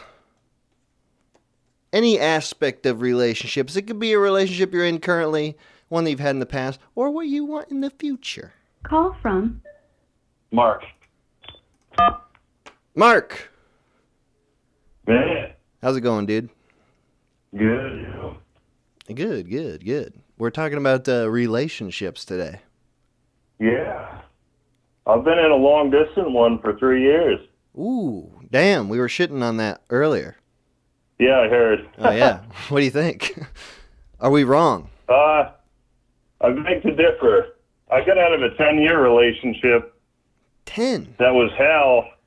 2 kids involved. Oh! And, yeah, after that, my new relationship's been great. How long was the 10-year relationship bad for? About 9 years. Oh, no. God damn. How quick, when did the kids get in there? Let's see. Probably 3 years into the relationship, and then the other one was more like 8 years into the relationship. Oh, wow. All right, which one do you want to talk about? The bad relationship or the good current one? Dealer's choice. Let's go with... I mean, my heart's telling me the bad one, but we were talking about the long distance stuff, so I'm more curious in that. How are you making the long distance work? We live in the same state. We're about 2 hours and 40 minutes apart. Okay, so it's not terrible. It's a drive. We see each other from Friday to Sunday at least. There you go. And we try and throw in other days. We both have 2 kids. We've both gone through the same kind of shitty relationships and know exactly what we don't want. And we definitely make the best of every day we get together. And her ex is actually not health-wise doing very well. So once he's out of the picture, that kind of opens up more avenues to get closer. Dude, dark. What ails him? Dark but true. Is he an elderly gentleman, or has he got AIDS or something? No substance abuse. Alcohol. So it's his own damn fault. That's right. Nice. You hear that, everybody? If you're struggling with addiction, it's your own damn fault. All right, so that's an interesting plan. You're waiting it out for this guy to perish? Well, that gives us a little more wiggle room because they're in the middle of a custody battle right now. He's busy dying, but he's still trying to fight for parental rights. Dude, how could he possibly get that if he's on the way out from drugs? You would be alcohol? surprised how messed up the family court system can be. That's insane. Yeah. It doesn't matter how much evidence or documentation you have, really. Our state of Maine protects anybody who's in the middle of substance abuse. It's basically they're disabled in the court's eyes. Oh. Yeah. That's a novel way of looking at it. Yeah. They need extra, they need to, I see. I don't like that. Substance abuse. Like, it is you have to pull a certain Clifford order, I guess they call it, and to try and get that is, you just have to keep throwing money at it, hoping a judge will say, yeah, let's take a look. But no, all the scrutiny falls on the person accusing the other person of substance abuse, I guess. Yeah. Well, but oh no. The call got dropped. Damn. Wait, I had questions I wanted to fucking ask. Let's see if I can call that guy back. Oh, God, there's so many other numbers in here. All right, never mind. Sorry, dude. That is Google. Call from Mark again. Oh, good. Oh, good. You're back. Hey, man, sorry about that. I hung up with my ear. Okay. Well, I was going to ask, or what I was saying was that your long-distance regiment here is not that bad. Like, if you're seeing each other for every weekend, that's pretty close to normal. Our kids all get along awesome. That's great. It's just been really good. Yeah, hell yeah, that's awesome. So then these are the good things. Now let's get into the bad. So what's the deal with the other person, the 10-year lady? What's going on with her? Well, I had actually been with her back when I was I was 19. She had just turned 17. Mm-hmm. And we lasted a year then. Then we split up for like 4 or 5 years and got back together, thinking that maybe with some time stuff would get better, we'd have more in common. But it really ended up just being us settling for what was convenient. You know, not really trying to find anything, you know, like new, just settling into what's comfortable. And basically it ended up being, I used to do music and I was working 3 jobs. She ended up wanting a kid. I didn't object. So we had my daughter, and I just ended up working all the time. She stayed at home for 5 years. And basically the only way to make her happy was to buy her stuff. Yeah, and I just kind of slowly lost who I was, and I think that's kind of her thing, is to wear somebody down to just take care of her. Right. So, yeah, and then... So she was at home with the kids, though?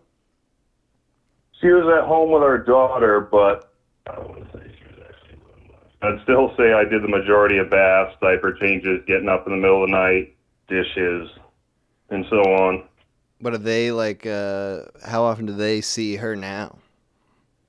We have a split custody now, but for the first couple months I had them while she tried to figure out what she was doing when we split up. Yeah.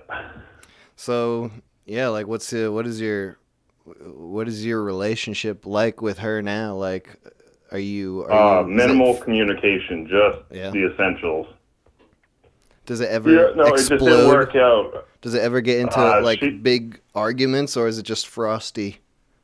Early on, she actually came to my driveway with my new girlfriend here, and she wanted to meet the new girlfriend that was around the kids, and thought she basically ended up just painting herself in the corner. She came to my driveway without a point, and basically she was trying to accuse us of not having enough room to, you know, house 4 kids, which we did, and just looking for anything, just to create chaos, but she quickly backed down, painted herself in a corner, and that was the last real big argument. Does she have, is she with someone else at this point? I have no idea. Dude. She was with another guy for a year. After we broke up, she quickly moved in with this younger guy, probably almost 10 years younger than her. He had no kids. He partied a lot, and then he ended up cheating on her. Yeah. Yeah, so. I remember, like, the worst relationship I ever had, when we finally broke up and it actually stuck, I was just praying all the time that she would get another boyfriend and go crazy with that guy, and so it could divert her crazy energy away from me. And it worked. She had a long string of boyfriends, and they all, she just hates them all, and now I'm not the target anymore. That's right. It seems like I'm not as much of a priority, which has been nice. It's over the last 2 years, it's definitely quieted down. Yeah, because you don't want to be the sole object of someone's hatred or obsession. No, and that's one of the perks of ending a relationship, even though it sucks with kids, is the parents have an opportunity to actually be happy. And not that we were actually negative around the kids, but the environment ends when people aren't enjoying each other's company. Right. So it's just been nice to. On my end, I know they're getting the best life they could have. It's so much better than it was. We constantly do stuff with the kids now. I feel compelled to. I don't know about that on their mother's time. It doesn't sound like they do much, but. Then the last thing I want to ask you then is, what was it that made you actually stop this? If you had stayed together out of comfort, what shook you away from it? It actually, no, I was at work, and I had a coworker come up to me and say that, hey, aren't you with this girl so-and-so? And I'm like, yeah. And he said, well, I heard that she's been messing around with another guy for a year. And I'm like, oh, well, that's news to me. That kind of sucks. Yeah. And so I called her out on it that evening, and she said, "You just think what you want." And I'm like, "Oh."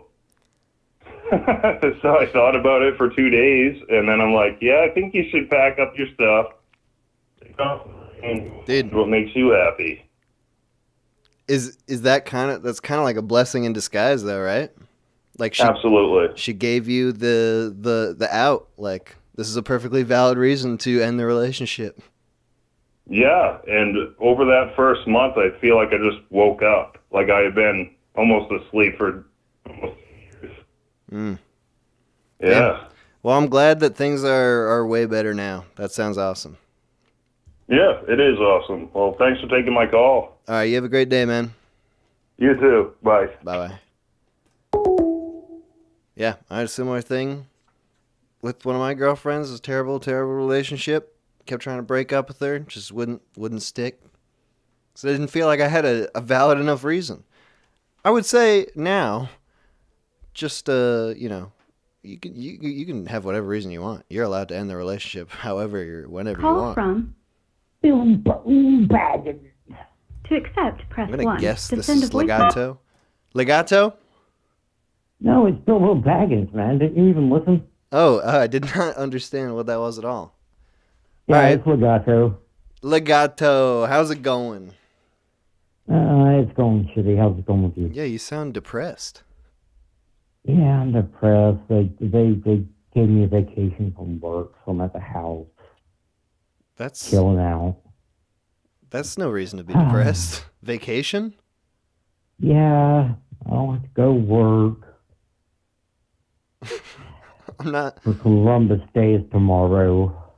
And you know, Columbus kind of like founded the country, so it's pretty important. Yeah, these are all great things. What makes you depressed then? Because I have a loving relationship with my job. Ah, I see. And so you've been forced to go away from your relationship. Yeah. Yeah, and I'm just at home, like, scratching my ass, and, like, I masturbated earlier. And I cleaned up. And then I masturbated, and I had to clean up again. Okay, so you've been masturbating a lot. Yeah. This is So taking the when you get place old- of your job. The Yeah, job kinda. was getting that urge out of the way for you, but now you have to do something else. Yeah, I guess that's kind of like a job. It's like giving a hand job to yourself. Yeah. I don't like No, to think of it as a what- job. If you sit on your hand, like your left hand, you sit on it for like 5 minutes, it's over somebody else. Do it. I've heard that. I've not tried it. Does it work? Yeah, it works, but then you still can't use your left hand very good. So you get a kind of messed up version of a hand job? Yeah, it's like you get a hand job from like a retarded person. That could ruin the whole vibe of the hand job. Yeah, but retarded things work too. You just sometimes you gotta show them how to do it, and sometimes like they start squealing and you gotta show them up. Right. See, I would feel personally like maybe I was like taking advantage. Yeah, you probably are. But like that's what sex is. It's like taking advantage of people. Like women take advantage of men all the time. It's sex. Is there an acceptable range there of taking advantage of people? Yeah. I mean, people get away with it all the time. I mean, they just don't call it that.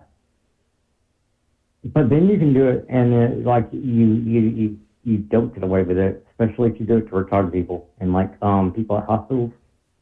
People what? Mental hospitals. People in mental hospitals. Like if you go to mental hospitals. Oh, like if the orderlies are doing that?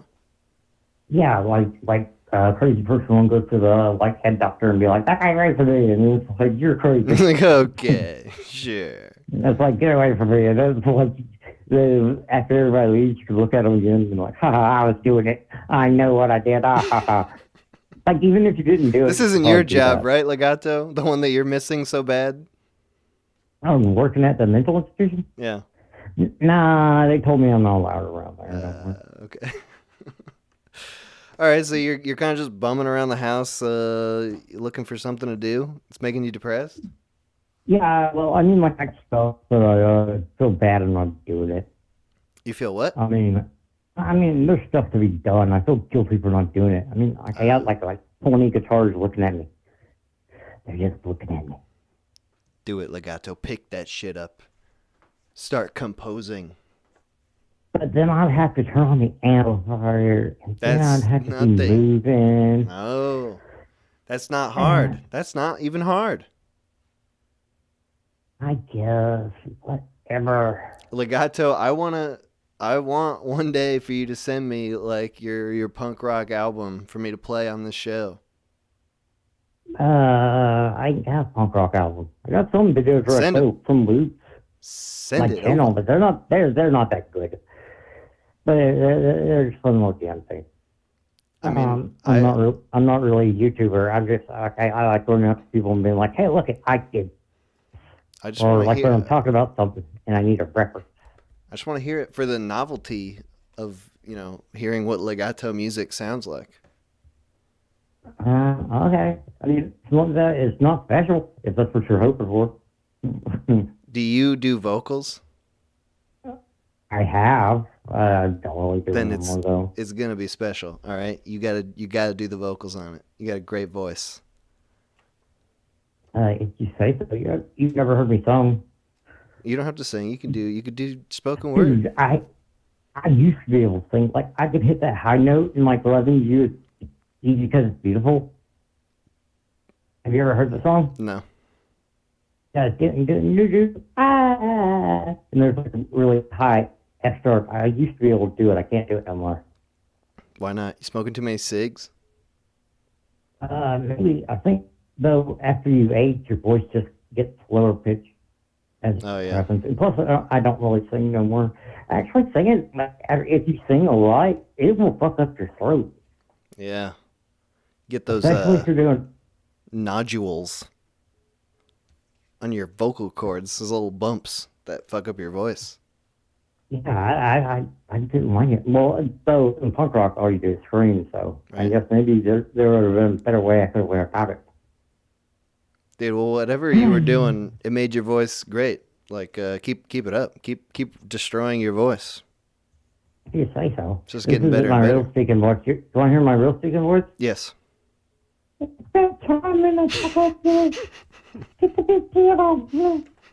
right, Legato, thank you for calling today. Oh, you're very welcome, sir. I didn't have much to say about relationships, though. Sorry. That's all right. It's good talking to you. Have a good one. Well, you have a lovely day, sir. And you as well. And Bye-bye. also, go fuck yourself. Thank you. Goodbye. Call from. Okay. I sent the caller's voicemail. Goodbye. Didn't tell you to do that, Google.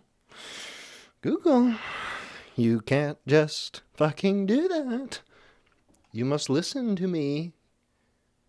Did not authorize that. All right, let's call someone.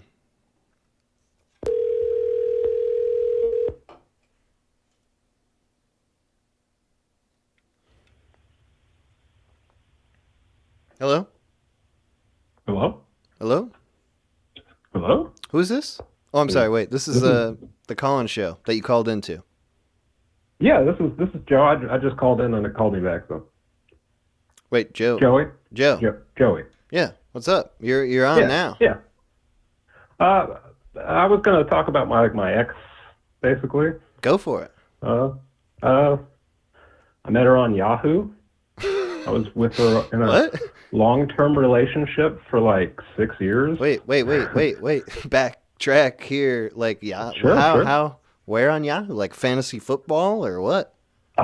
No, actually, I stayed on like anime usually and other places.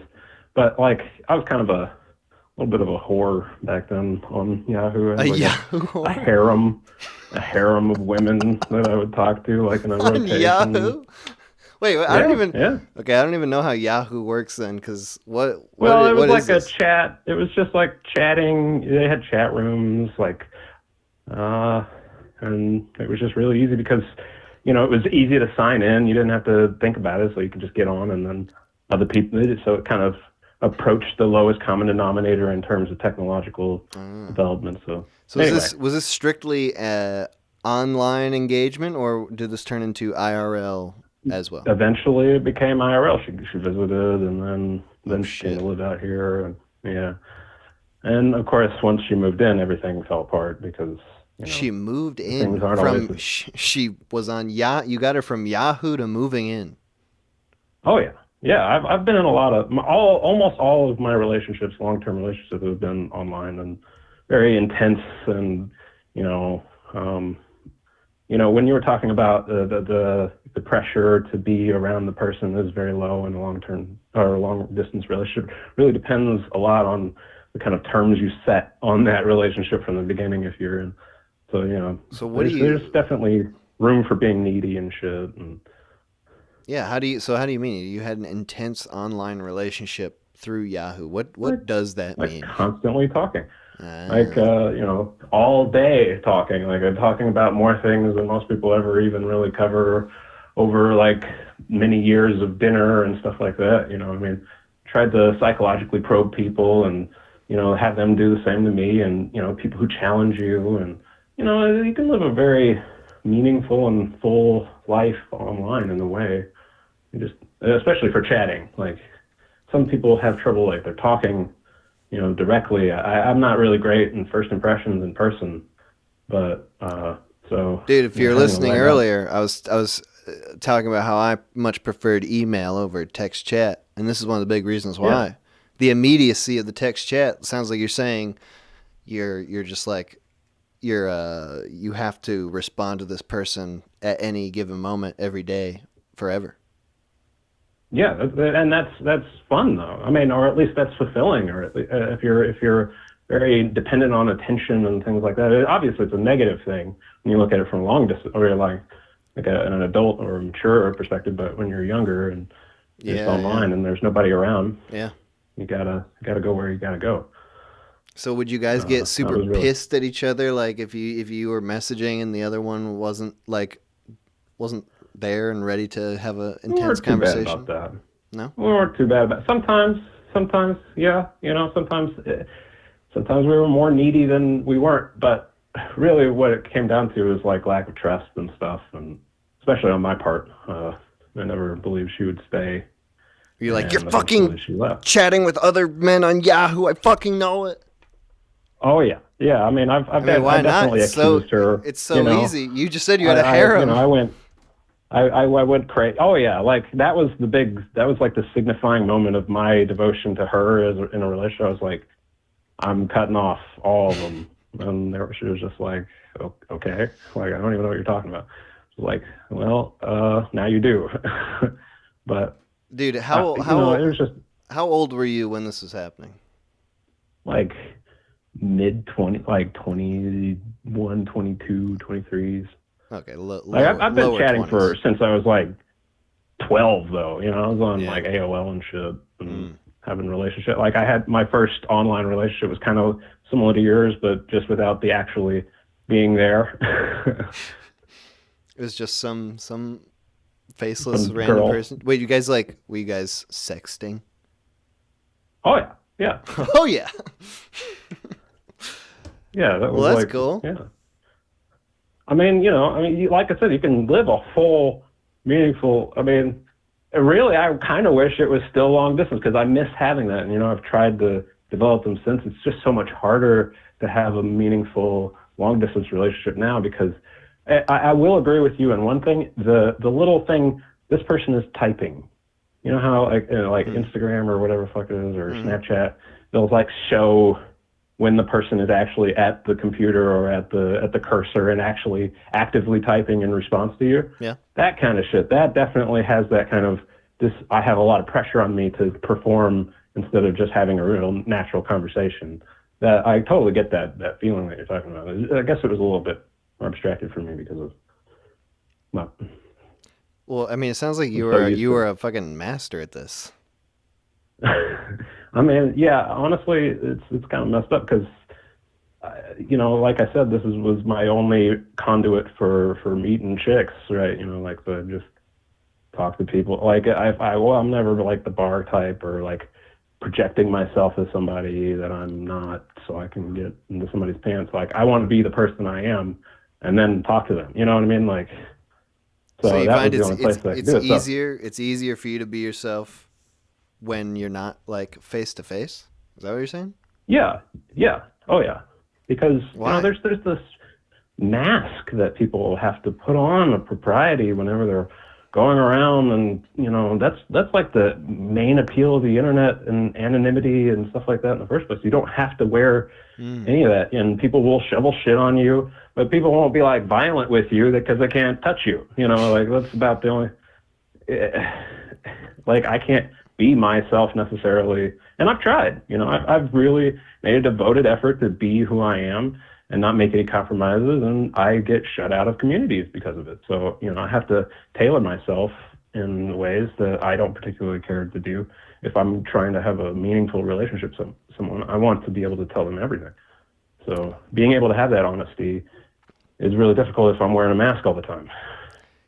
Is part of it also like, because it's the internet, it's like the pool is so vast that it's like, you can afford to be yourself with everyone because there's just like an infinite number of replacements.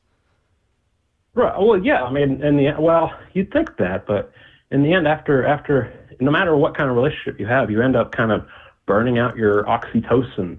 You lose that edge of being able to have a meaningful relationship with somebody. After my ex, after that, I had a couple kind of like non-starters, but after that, I was just like, okay, I'm done. Now I'm probably just going to die a bachelor. I'm not going to invest any time into that anymore. So no matter which kind of route you take, you're going to burn yourself out no matter what. If you can't make it work after a couple times, it's just going to go away.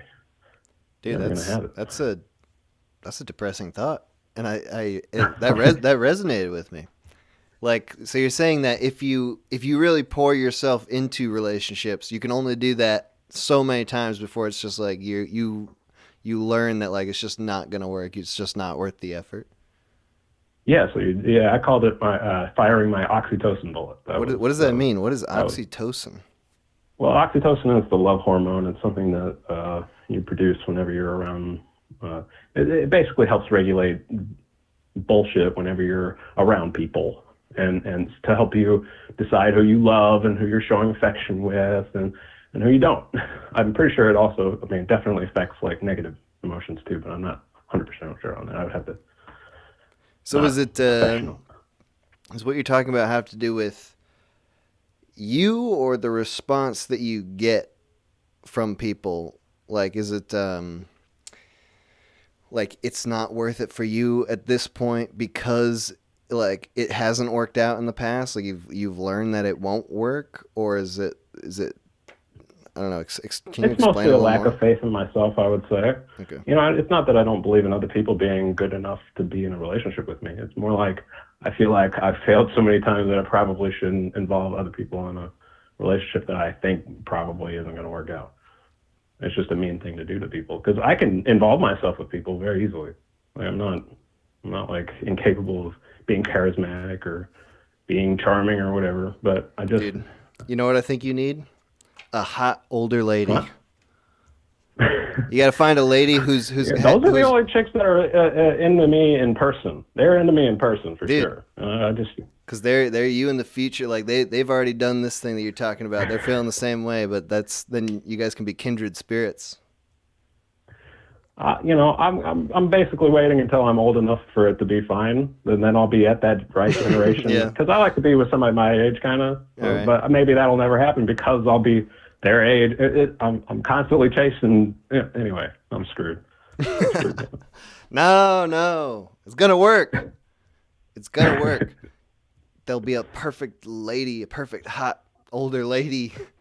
She's gonna be everything you've ever dreamed of.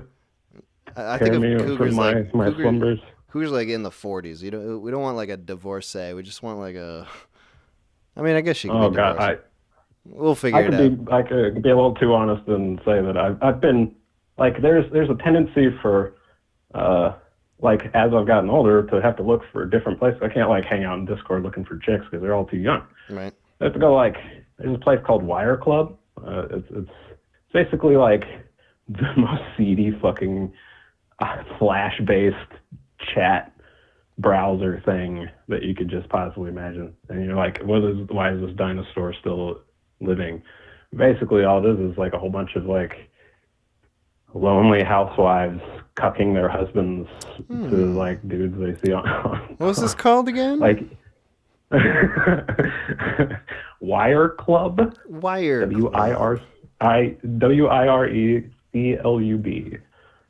For all those in the the audience who might be interested. No, in such not thing. you, obviously, no. What are you talking about? I wasn't even insinuating that, man. No, of course not. Dude, I love hearing about these newfangled way. We were learning about the new gay apps because Grindr is old. Now it's blitzed and buzzed. Oh, well, that sounds like getting drugged. Exactly, Like, that's what I thought. Like It was really like a date rape app. All right, great. Thank you for calling in, man. Good to hear from you. Yep. Good to talk to you. All right, have a good one, man. Later. Oh. Call from Joe Turner. Hello? All right, great. Thank you for calling in, man. Wait. Can you turn off the stream? Are you on the stream? Okay, yeah. Am I on the stream? You're on the stream. All right. What was your name? I didn't catch it in the thing. Yeah, this is awesome, man. It's Joe. Joe Turner. All right, Joe. How's it going? I was on one of the streams one time. When? Like it was like in winter like last year. Oh man, I'm so stoked. Dude, I don't remember. What did we talk about? I don't know. That's a long time ago. That's why I'm worried about it. Forget it. Okay. All right, we're talking about relationships today. God. You ready? You ready for this? Well, I'm ready. So I got Dorian right here sitting right next to me, and she was saying that the last guy probably was saying the things he was saying. Why, Dorian? Because he was an incel. That's about relationships, huh? Oh, geez, I don't know. Do you have some words for that's incel? Kind of off topic. I got words for incel. We can talk about the incel. I want to community. broadcast it, man. Go for it. Unfiltered, unfettered. Right now, I won't even jump in. Just go. Okay. Well, you know how they used to say that back in the old days when life was just beginning, that God created mankind out of clay, and then he split humankind, and he split it into two. You probably know this, right? I'm familiar.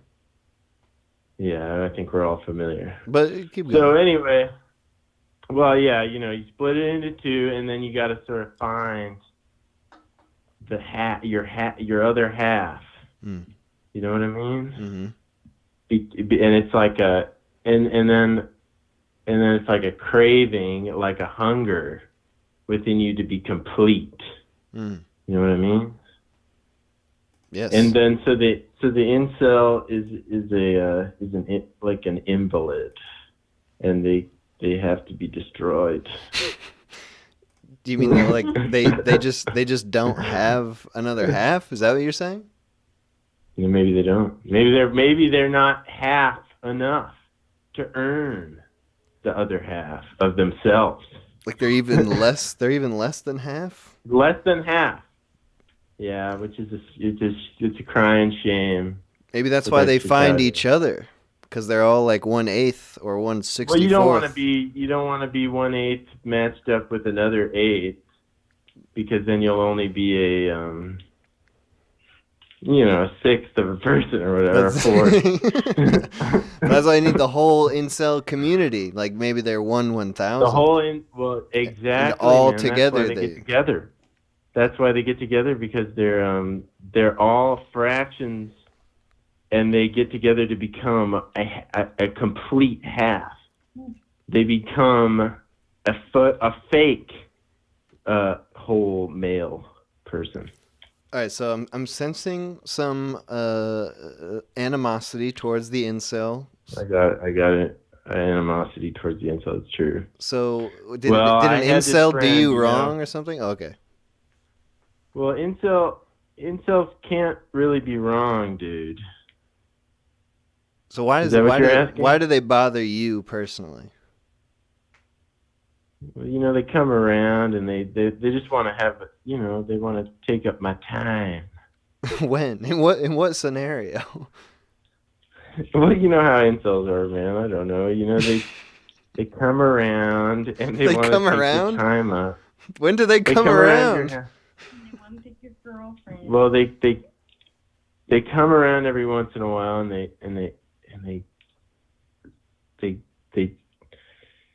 want to take what's yours, man, dude, and smoosh it into themselves so that they can be whole. They're like vampires, you know. Well, have you ever heard of a vampire? Yeah. But did the incels actually come around to you? They come around, man. They come around. I attract them, man. I don't know why. Dude, it's probably because they think they're one they of think you're I'm one of them. them. Yeah, exactly. They think I'm one of them. That's why. But they want me to be the leader. Oh, dude. Maybe because have you considered it? I have, and I've tried. But you can't control them. You've tried. I have. I've tried, but you can't control them when they're in your thrall, man. They've got this like thing that where they're, you know, have you heard of like the beast who beats himself upon the walls of his cage? No. It's kind of like that. In anger, like, you know, but like to get free of the cage. He wants to get free of the cage. You know what I'm saying? Dude, you could be the one who breaks the cage. Well, I try and take the fruits of the caged beast, but the fact of the matter is that they're their own masters. Do you think? Which is sad with the incels, because that's when they become a MGTOW. Have you ever heard of a MGTOW? I've seen that acronym, Like but what does that mean? It's like Sir Isaac Newton was a MGTOW. Is that a good thing? He's the MGTOW hero. Yeah, he's all right. Sort of like, well, you know, and the thing is about involuntary celibacism is it's the opposite. Well, like, why not be voluntarily celibate like Isaac Newton was? Or just pretend that you're voluntarily celibate. I would wish that was the case, man. But they can't. They can't pretend. It always shows through their. You can see it in their eyes. It's the libido, man. You ever heard of the libido? Yeah, I'm familiar. Horniness. Yeah. I would say that is one that is one particularly negative aspect of the incel community is the like obsessive victimization. Just like everybody is against us, has nothing to do with me. But so do you think that so you were saying earlier that annihilation is more, it's not salvation that's going to help these people. They just need to be eradicated. They can be redeemed, but it's going to take a lot of work.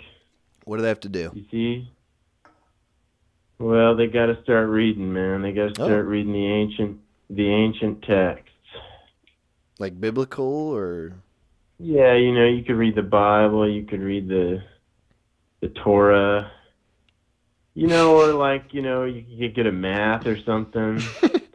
I don't know, you know, logic, man, defeats this whole thing, you know, because, and it's all about self-control, man, you know, like, you gotta learn to control your libido. That's the thing. That's the main thing. Like a monk. Is that what you do?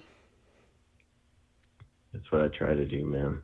You're a master of your domain? I'm a master of my own domain. No, I've been okay, you know, one time I think I read the Brothers Karamazov and Don Quixote really helped, man. It was like, because they told this story in Don Quixote where this guy was like talking to Don Quixote in this bar, and he was saying like, you shouldn't fawn over the ladies because they don't have, you can't control who they adore. But, like, because it was this guy who's like,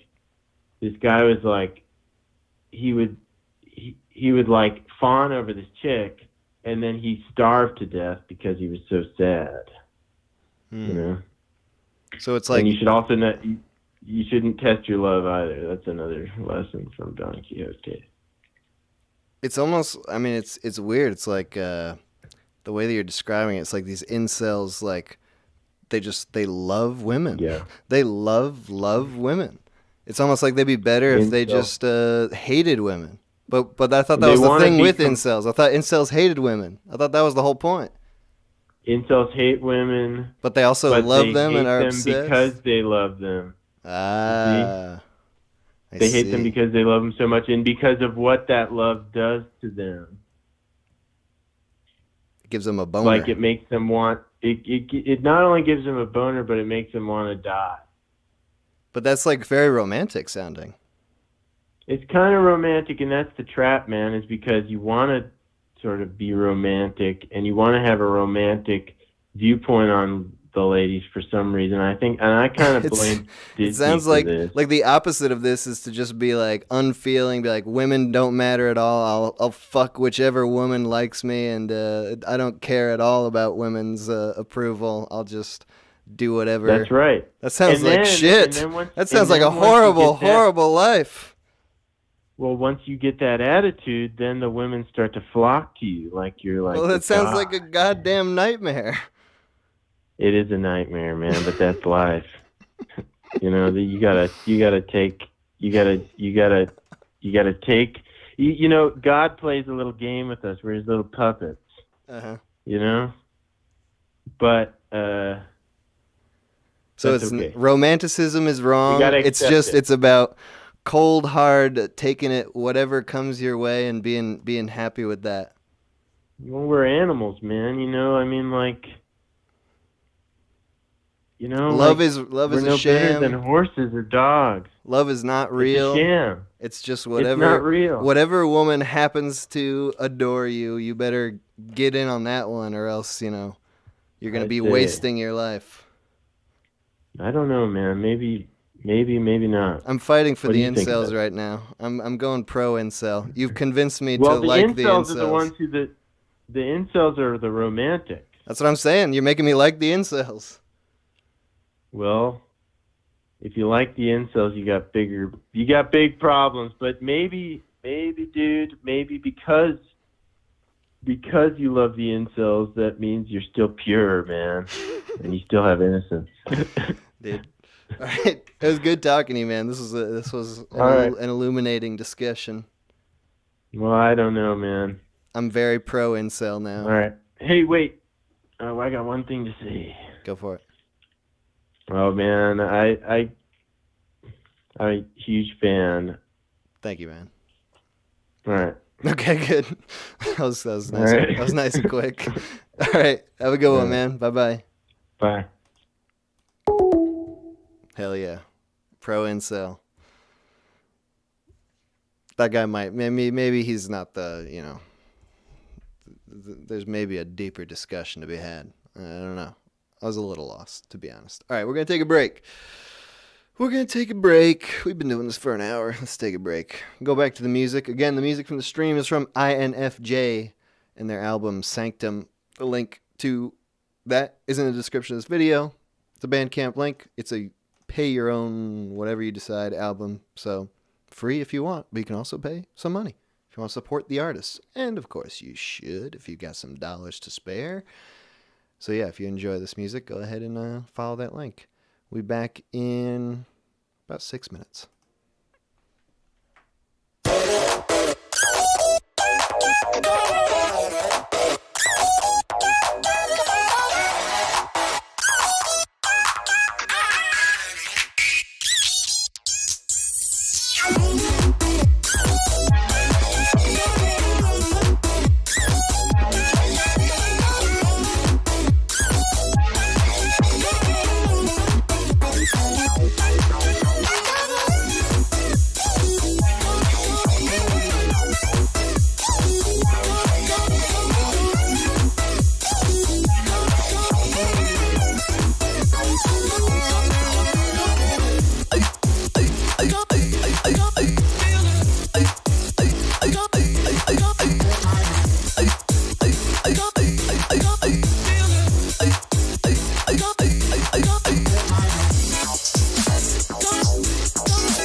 Gym Boys? Gym Boys. Have you ever heard of Gym Boys? I have heard of Gym Boys.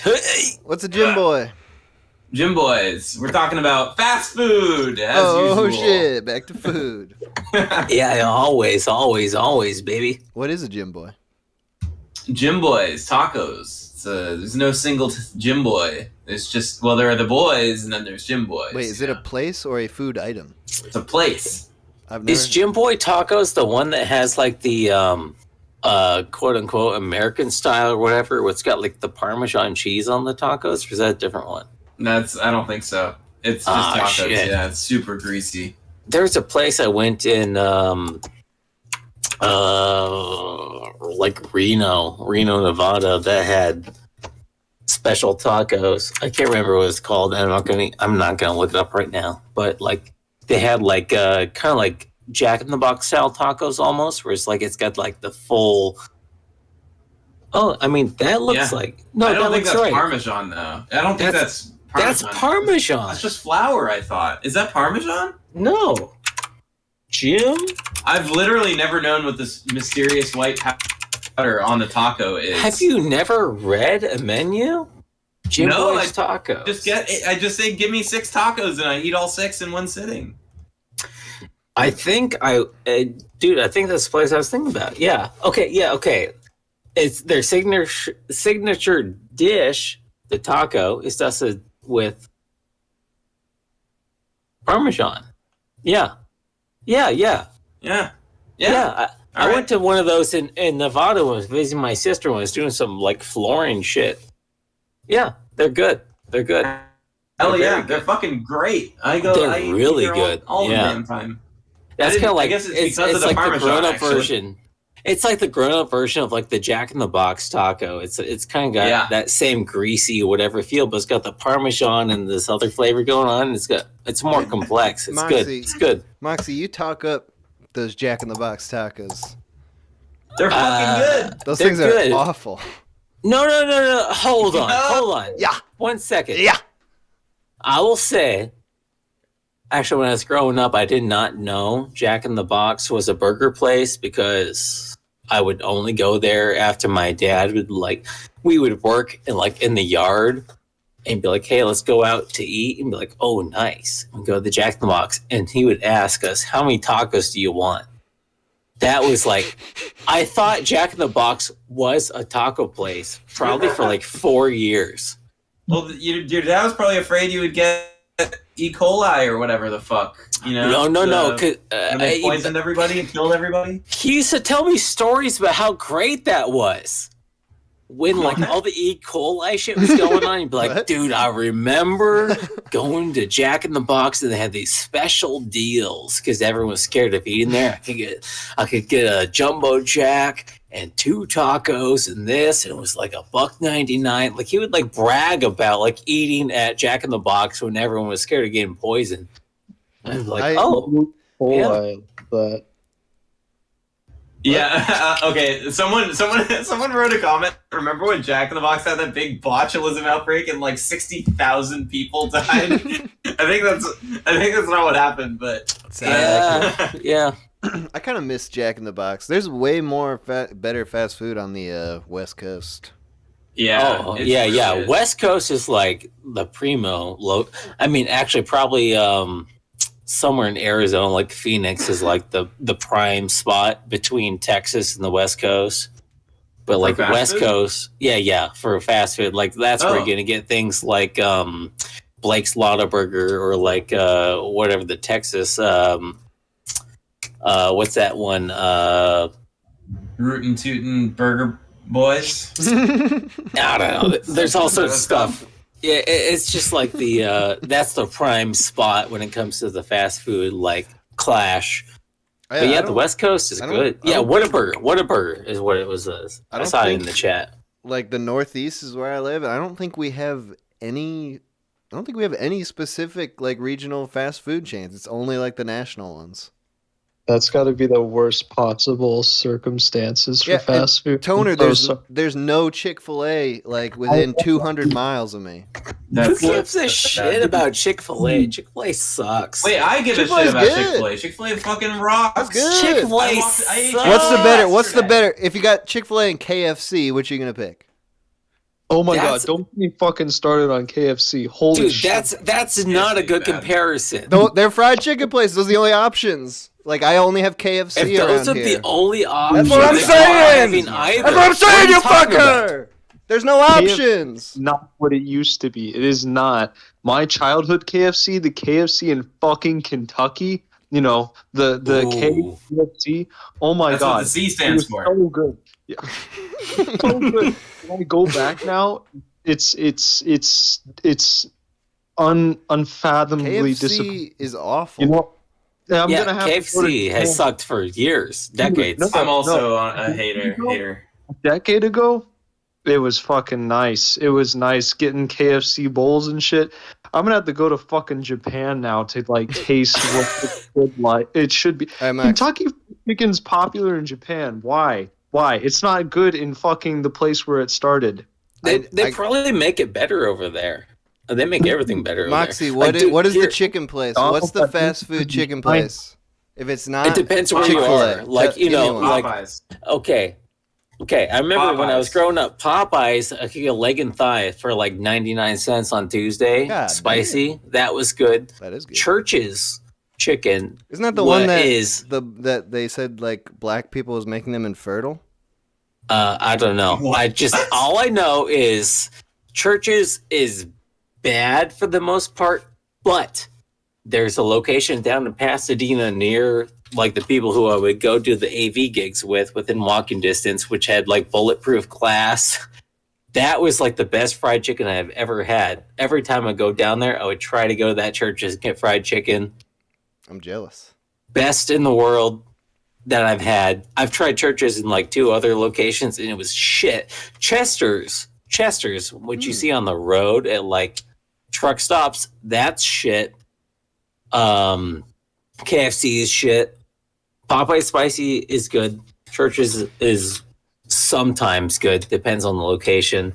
And then there is Raising Cane's. Raising Cane's sucks shit. It's bland. Like they have a sauce. That's what people like. It's very Midwestern, like 40-year-old lady where they like to have like some chicken with some ranch-based dipping sauce. It's fine. The sauce is the only good thing there. Raising Cane's. It was all right.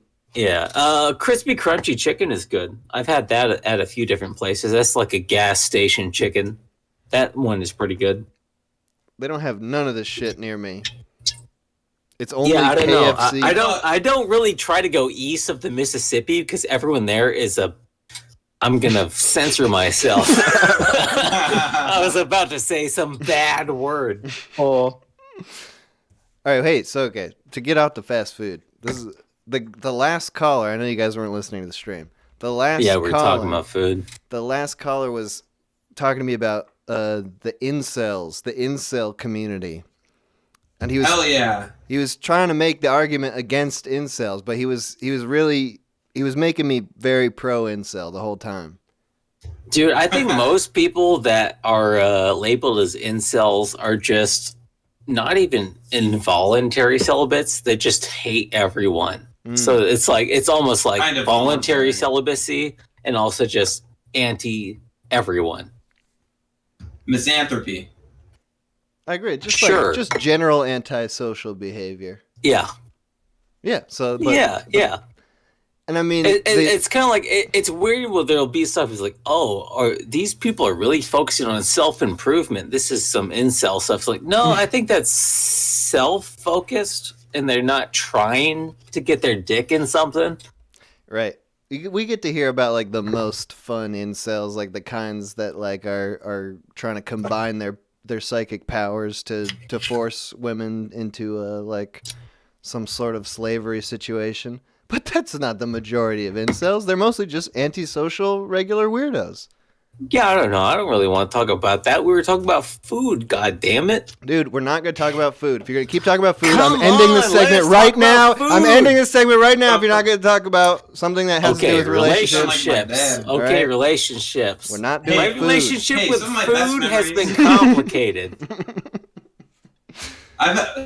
Some of my best memories from relationships, my best memories, and this is not a joke, is eating fast food with my girlfriends of the past. All right, you're making a connection, so I respect that. So I had a long-term girlfriend who was like allergic to a shit ton of stuff. Like she was allergic to chocolate and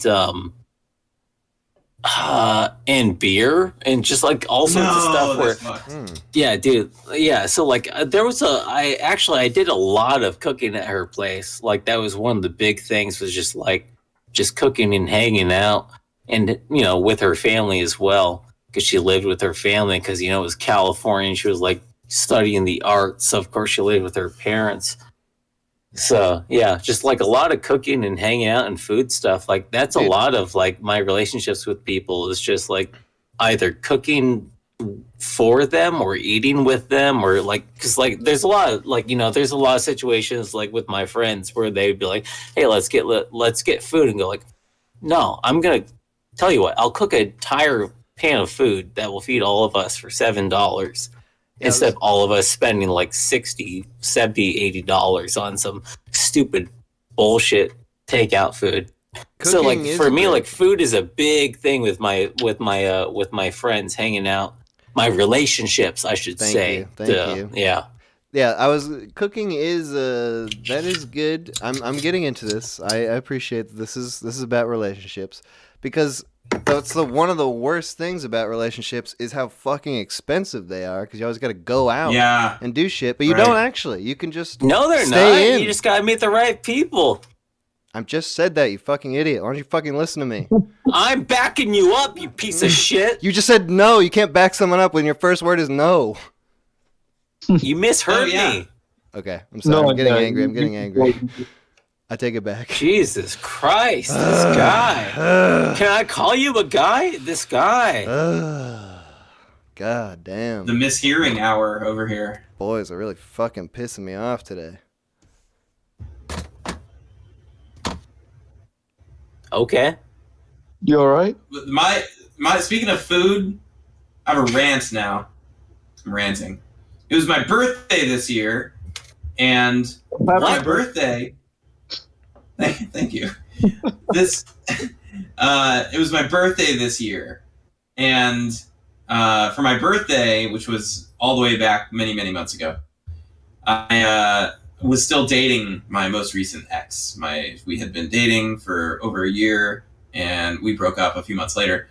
But she was visiting me. It was a long distance relationship. I've been in 2 long distance relationships, and this is another one. It was a Boston to New York relationship, and she visited me, and I wanted to go to a very specific place for my birthday, very specific place, and I told her how important it is to me that we go to this one specific place, right? Just me and her, and she goes, My roommate is also visiting tonight, and we have snubbed her every time that you have visited me in Boston.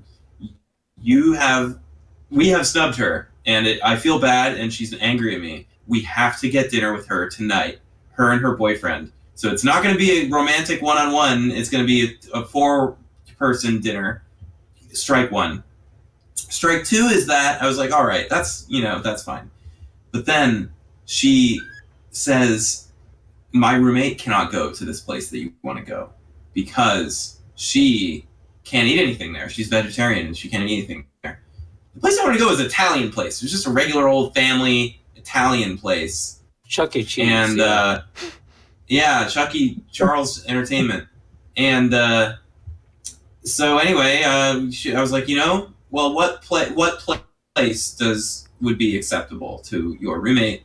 And it was another Italian place. Same menu, different place, but not one I wanted to fucking go to. I wanted to go to this other one. for reasons I won't go into. And she forced me to go with her. She completely, utterly changed everything about my birthday. It was an important birthday, too. Divisible by 5. I was turning either 15, 20, 25, 30, 35, or 40. Oh. And almost none of those are important birthdays. No, all 25. 25, you can rent a car. True. Yeah. Exactly. I wanted to rent a car. That's like some Kazuki territory, man. And it's like a third of your average lifespan, too. That's right. 1/3. And anyway, so I went and I had to stick up my ass the whole time, and I was really angry and ruined my mood, ruined my night, and then we broke up a couple months later. So that's my rant. It all stemmed from that? There's a part of the story that I can't tell, and I realize that ruins the fucking story. Because it sounds like kind of petty almost, that only 2 things changed, but it's much deeper than that. No, I like it. I like it better if it's petty. Dr. Quake, spin it right now. I can't. Is she listening? Is she listening now? Story. You know, if she is, I would like for us to get back together. She bottled diarrhea for 3 months, put it on top of your tacos on your birthday, and expected you to eat it. And you said, I don't know. 2 months later, you broke up. What? That's what Is happened. that like a personal experience or like? Huh? All right, boys. Good talking to you. Bye. Hey, we got Arthur Foreman here who says he's not here for a Discord call. So. Oh, you left. I'd only muted you. You could still hear you. Huh? All right, bye. Good. Well, you know. Oh boy. All right. Back to the calls. You can call in again, 518-288-7938. We're talking about relationships. You can talk about food if it is related to relationships. That's the only time you can talk about food. Anyway, people, I got the Google shit going on where the calls are coming, but they aren't coming through, so I'm just going to click one of these guys. This one. Did that work? Please leave your message for... Nope. Somehow they turned their phone off in the past minute. How about this one?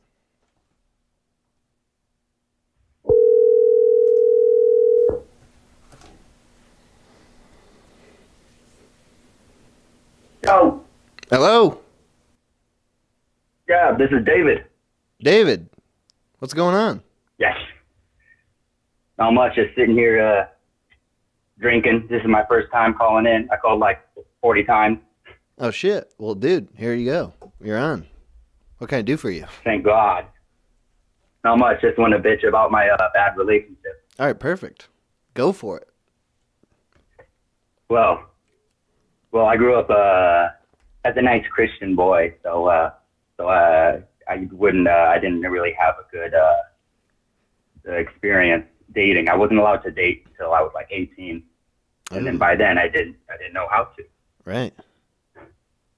Yeah. So when was your first relationship? Let's see. My first lady friend was from a Bible school that I went to here in Oregon, and that lasted for like 2 months, and then she broke it up. Mm-hmm. Why? What happened? She got me to quit smoking weed, but then I still wanted to hang out with people who did smoke weed, and that's the reason she gave me, but I don't think that's very well. But then now we're like 5 years later, we're still talking. Okay. Were you talking the whole time, or did it drop off and then you got back on? I blocked her for a long time, and then years went by, and then somehow we got back into contact with each other. And then, and once I was single, we started texting a lot, even though she's like engaged to some other lady. Dude, did you say sexting or texting? Sexting. With a S. Yeah. Dude, nice. It's like there was this. Yeah, I know. There was this. I think it was kind of like she mentioned how they both wanted to get with me at one point, but neither of us we were both too lazy to actually drive to each other, and that just never worked out. Now I'm just not interested anymore. Dude, is this real? Are you telling me the truth? It's kind of, yes, it is real, but this is a good Christian lady. Letting me on. A good Christian No, lady she's who not helped a you. good Christian Oh, lady. okay, I see. I missed No, that, but we did meet at the Christian school, but she's not a good Christian lady, so. She's living this devilish bisexual lifestyle. Yes, that's right. But then, yes, and then after she left me, I moved away, and then I moved back to the same place, and then when I was down, I was living in California at the time, and then I got this one girl to move down, and we lived in my parents' house that they owned but didn't live at, and so they weren't happy about that. And at this point, I still had never had sex with a lady, and so we just did everything but that, you know. Right. Except we did everything but penetration, and we smoked weed every night and stuff. And then I proposed to her with a ring I found in the trash at my janitor job. And then one thing, and because I was a night janitor, and dude, like jackpot. Yes, exactly. There was this ring. I never got it checked out, so it was probably like from some gumball machine, I imagine. If it was in the trash? It was in the trash because it was like a mega church that I was a janitor at, and at one point they just threw this whole box of lost and found into the garbage after like accumulating for years. So I picked that out, and I called her dad to ask if I could marry her, and he said yes, and she was down with it. And so we were engaged for a little bit, and then she moved away. I'm not entirely sure why. I think because she said she had no friends where we were living, and it was like we didn't even have a mattress. We had like some blankets I put on the ground so we could live in sin together. Damn. Hell yeah. Yeah. But now,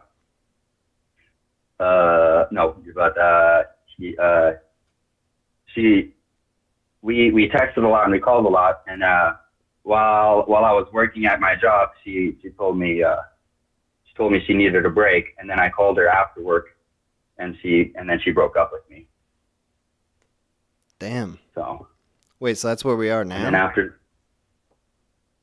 kind of, yeah. Well, after that, after a little bit, I moved up because that was the original plan to move back up to Oregon where I am now. And so I moved back up. This is a few years ago. And then I'm hanging out with my friend, a mutual friend, and she texts him saying that she could come over and hang out with both of us at this house. And so we're hanging out.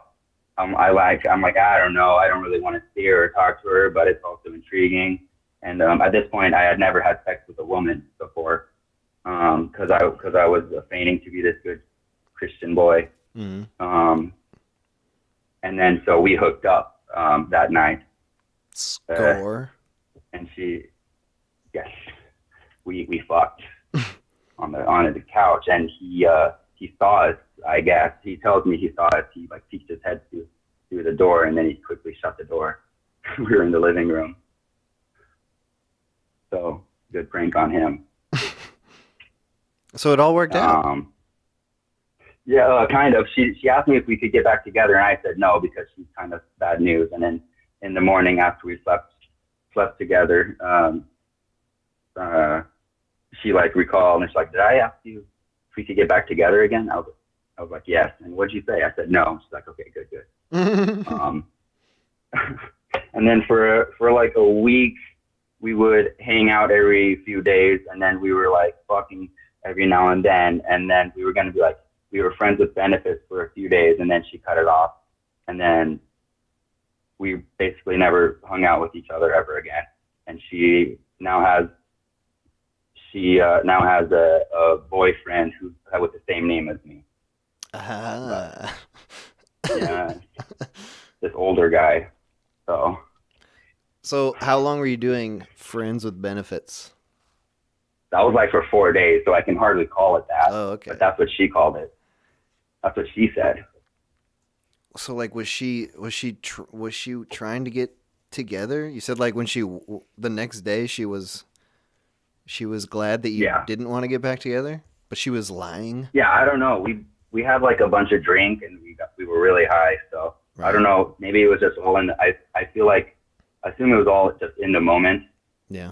Because that's like, I think that was one of the hang-ups, is that we wouldn't actually have sex. I didn't want to.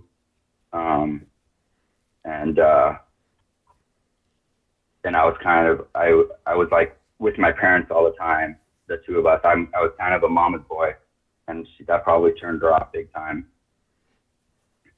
So where are you at now? Like, now I've been single for about 4 years. I was hanging out with this lady who was a non-binary / transsexual or something like that. Dude, still very feminine. There's a difference there. There's a vital difference. Yes, I know. Yes, I was very confused the whole time. Which was it? Well, she's a they them is what she said. Just keep it vague. Yes, exactly. Well, that's interesting. And I would always kick her a whole bunch of weed all the time because she didn't like working very much. But I was just happy to hang out with a feminine type. And eventually we fucked once. And then what kind of hole did they have? That's really when it comes down to the they them. Yeah. What was the hole like? So it was a pussy. So it was a what? What do you mean a hole? The hole that you put your dick into. Yes, a vagina. Oh, it was a vagina. Mm-hmm. Oh, okay, cool. So I don't know why they call themselves trans. I think they just like the idea. Just got so crude, so crass. I'm Yes, sorry. exactly. I'm sorry I asked about the hole. That's okay. That's the question you got to ask right up front. When they say they them, what hole is it? What's your hole like? That's really what I'm asking. Yeah. No, that's disgusting. I'm sorry. I take it all back. That's okay. We never really dated. We've known each other our whole life.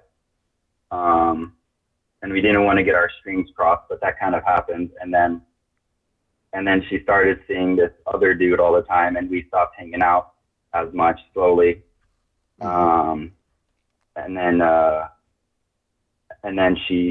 we met up at a coffee shop, and she said that she asked me if it's important to me about like my white guilt, if me being white is important, and I said no. And so she stopped talking to me. Like my what is the word? My white privilege. If I care that I'm white, I got white privilege. You weren't. I told her no, and I don't really want to talk. No. You wouldn't acknowledge your white privilege. Exactly. And so she said, well, if you're not going to, then we can't talk anymore. I was like, that's fine, because I was pretty much over it anymore. And now I've just been hanging out by myself for the rest of the time. Started going back to church recently. Oh yeah, you can find some nice ladies at church. Some trad ladies with totally regular holes. Some totally regular tight holes. Yeah. I'm sorry. I apologize to everyone about saying holes so many times. This is a terrible, terrible thing. All right, hey dude, thanks for calling in. I'm sorry for how this went. That's okay. You have a good day now. Thanks for picking up. Thanks for calling back. You too. All right, bye-bye. Call from CB. Oh, no. CB? Hi. How's it going? Good. How are you? You weren't listening to that last call, were you? Yeah, I was. All right, let's just. I'm here with. I was Let's, here with Danny. He's been trying to get through. oh, cool. We got a double, a couple, rather? Roomies. Oh, okay. Roomies. Hey.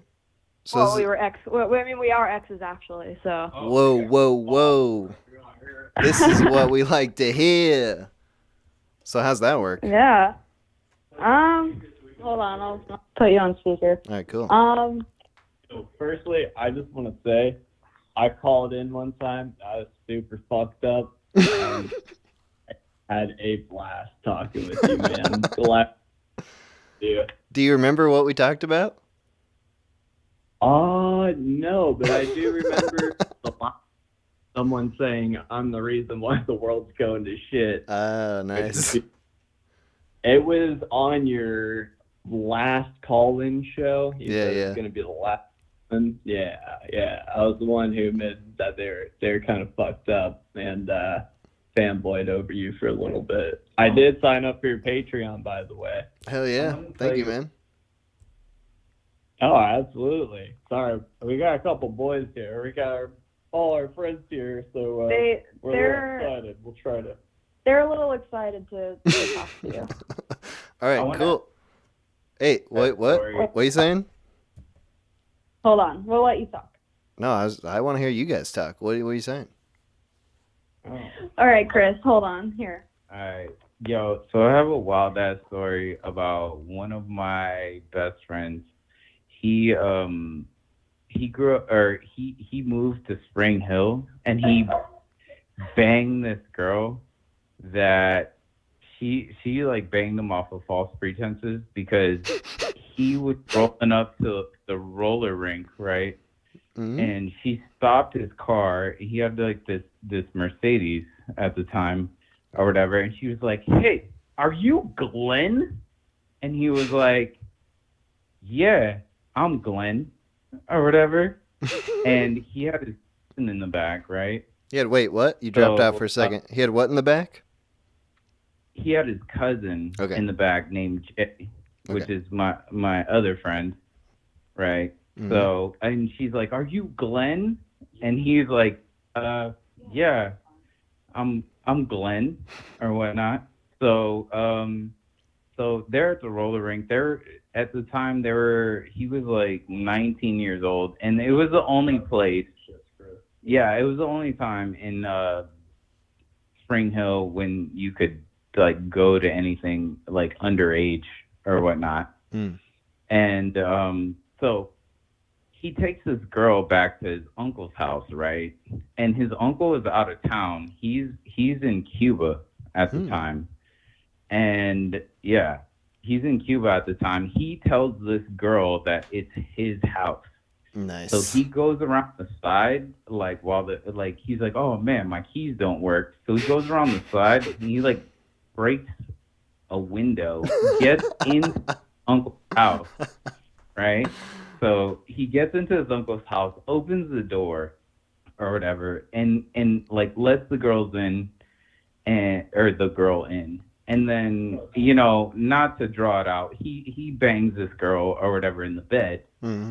And then after that, he was like, "Well, you know, my cousin might want to try."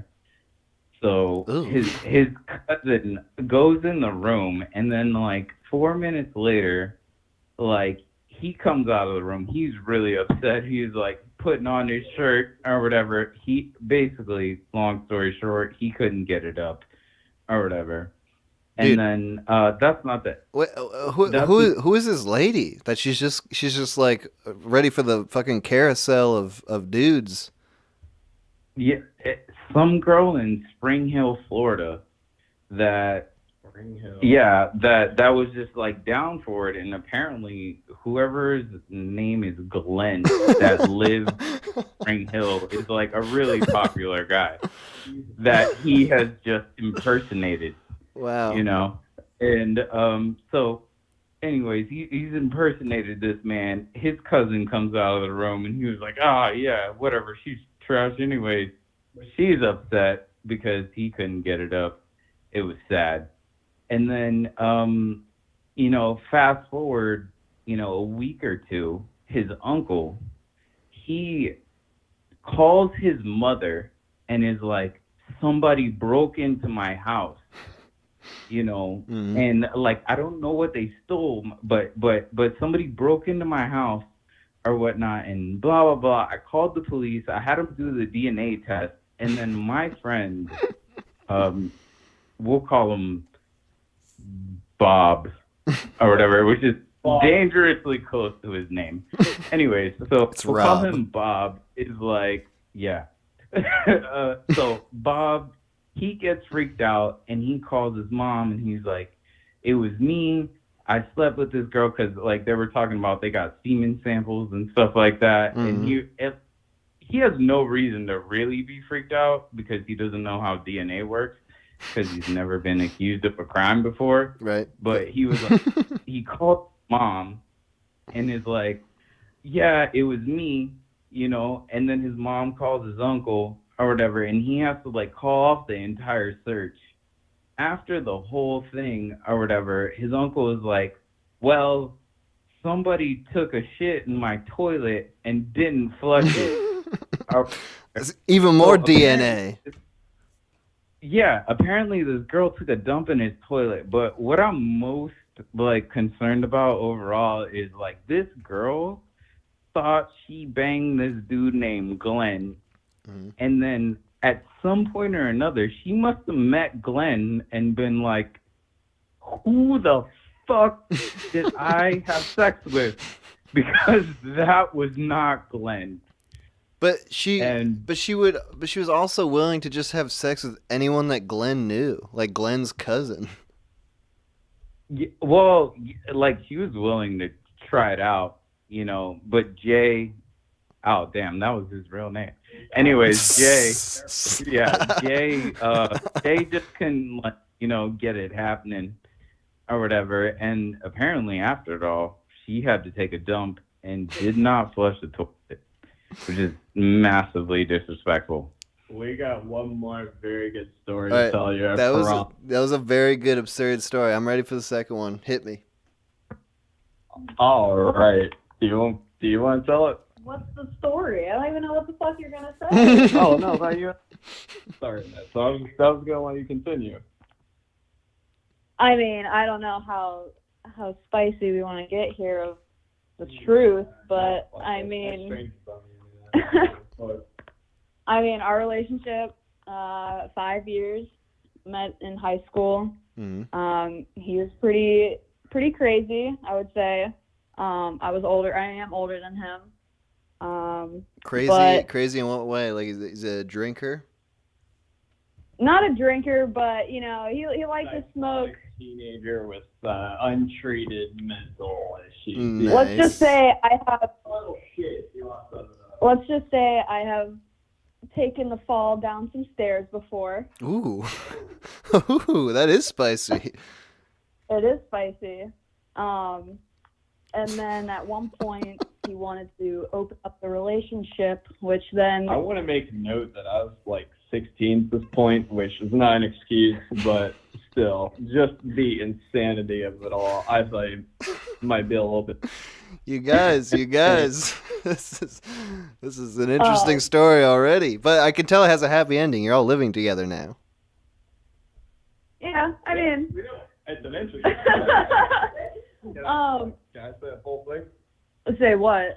About the when I stood with you and everything. Oh, well, hold on. Well, I mean, in our relationship, it went from just two white kids living at his mom's house to he needs every slice of life that he can get, so he wants to open up the relationship. Fast forward to I'm now banging him and his friends. Not a good time. I'll tell you that. Very weird. It was not a good time?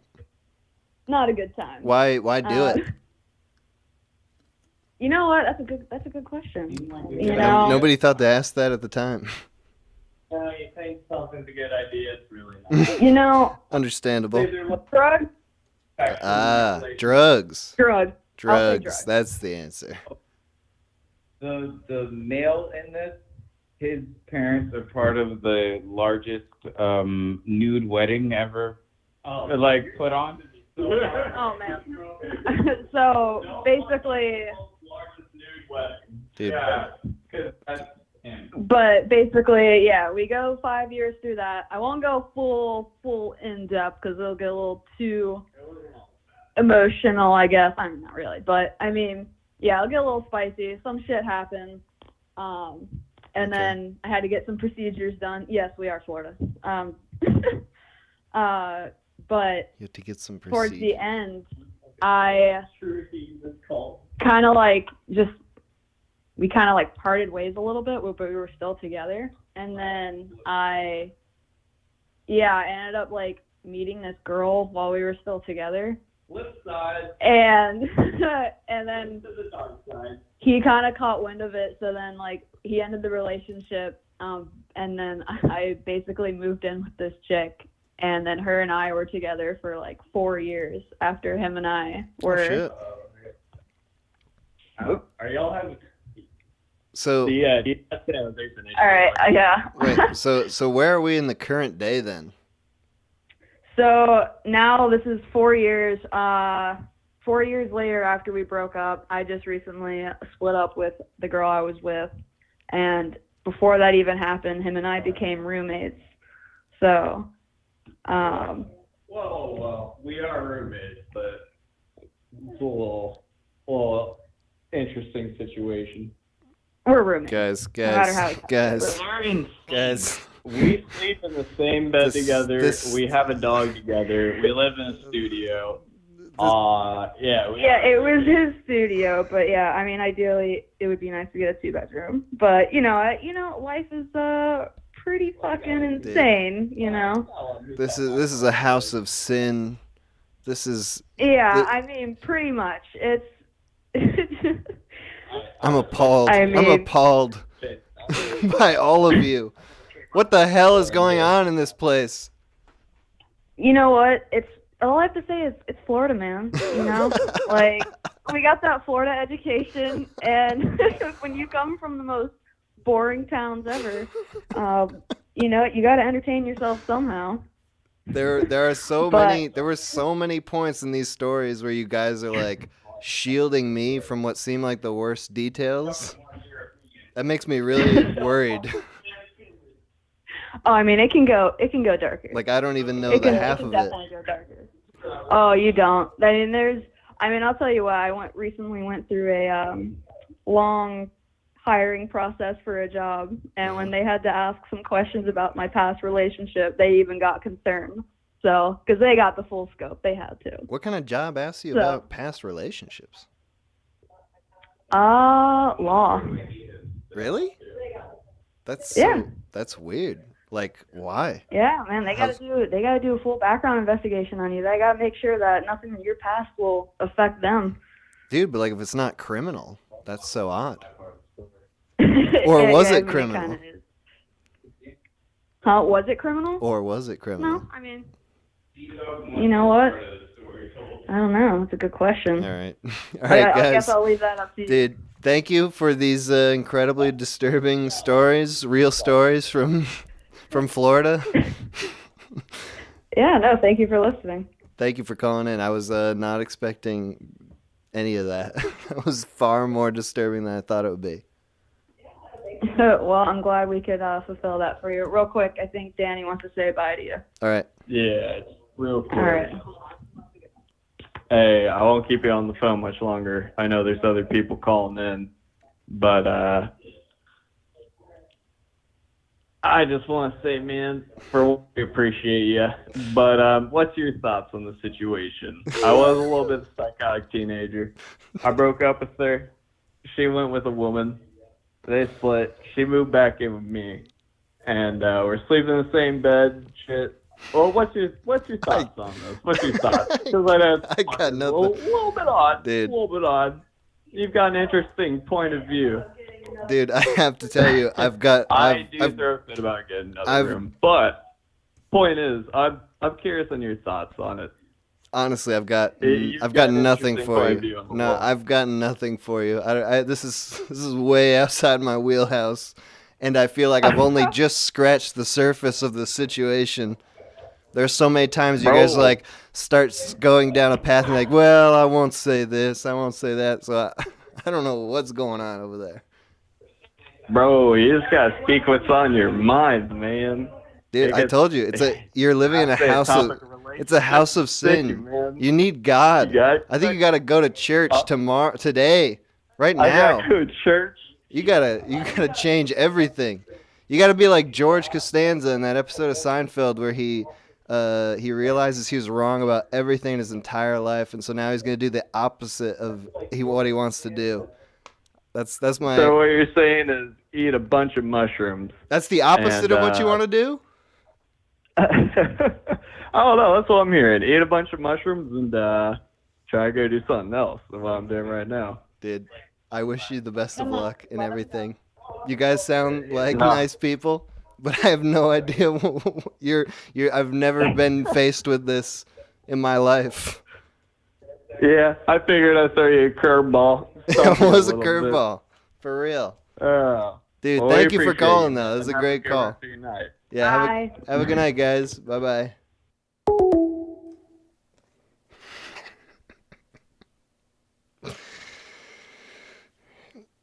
All right. I think I'm going to end the stream right now. I don't think I can... I think I just realized that I'm getting more than I bargained for with this topic. So I'm gonna call it right now. Thanks to everyone who called in. Lots of interesting perspectives here. But I can't. That's as far as I can go. Had a good time. We'll listen to a few songs here at the end just to play us out, as we know. All the music from the stream has been from INFJ. Their album Sanctum. The link to that's in the description of this video. Remember, you can get the first Minute Hour CD is coming out. It's got the Haunted Darkness on it, and it's got a new Halloween special. It's called the Extra Special Halloween CD because it's got 2 Halloween specials. It's got an extra special. And the next one is the Marcus and Minkus special, which is coming out this Halloween. If you order the CD and you're like part of the first 90 or so copies, you'll get the CD before Halloween. So you'll hear it before it's on YouTube. But all the stuff on the CD it's on YouTube. So, you don't have to buy the CD, but it is worth it because MoxieFamous, the guy who does all the work printing the zines, has been working really hard on getting the CD looking great. I'll make a community post about it so you get all the info and shit. But if you're interested in buying that, the link is also in the description of this video. Also, the HUD for this stream, this is what you're looking at here with the hands and the microphone. It's from Slouch. Slouch is a great animator on YouTube. His channel is also linked in the description of this video. Thank you all for calling in. That was a good one. That was interesting. I'm at a loss. I'm at a loss for words. I've just I gotta call it right now. It's good talking to y'all, and have a great night.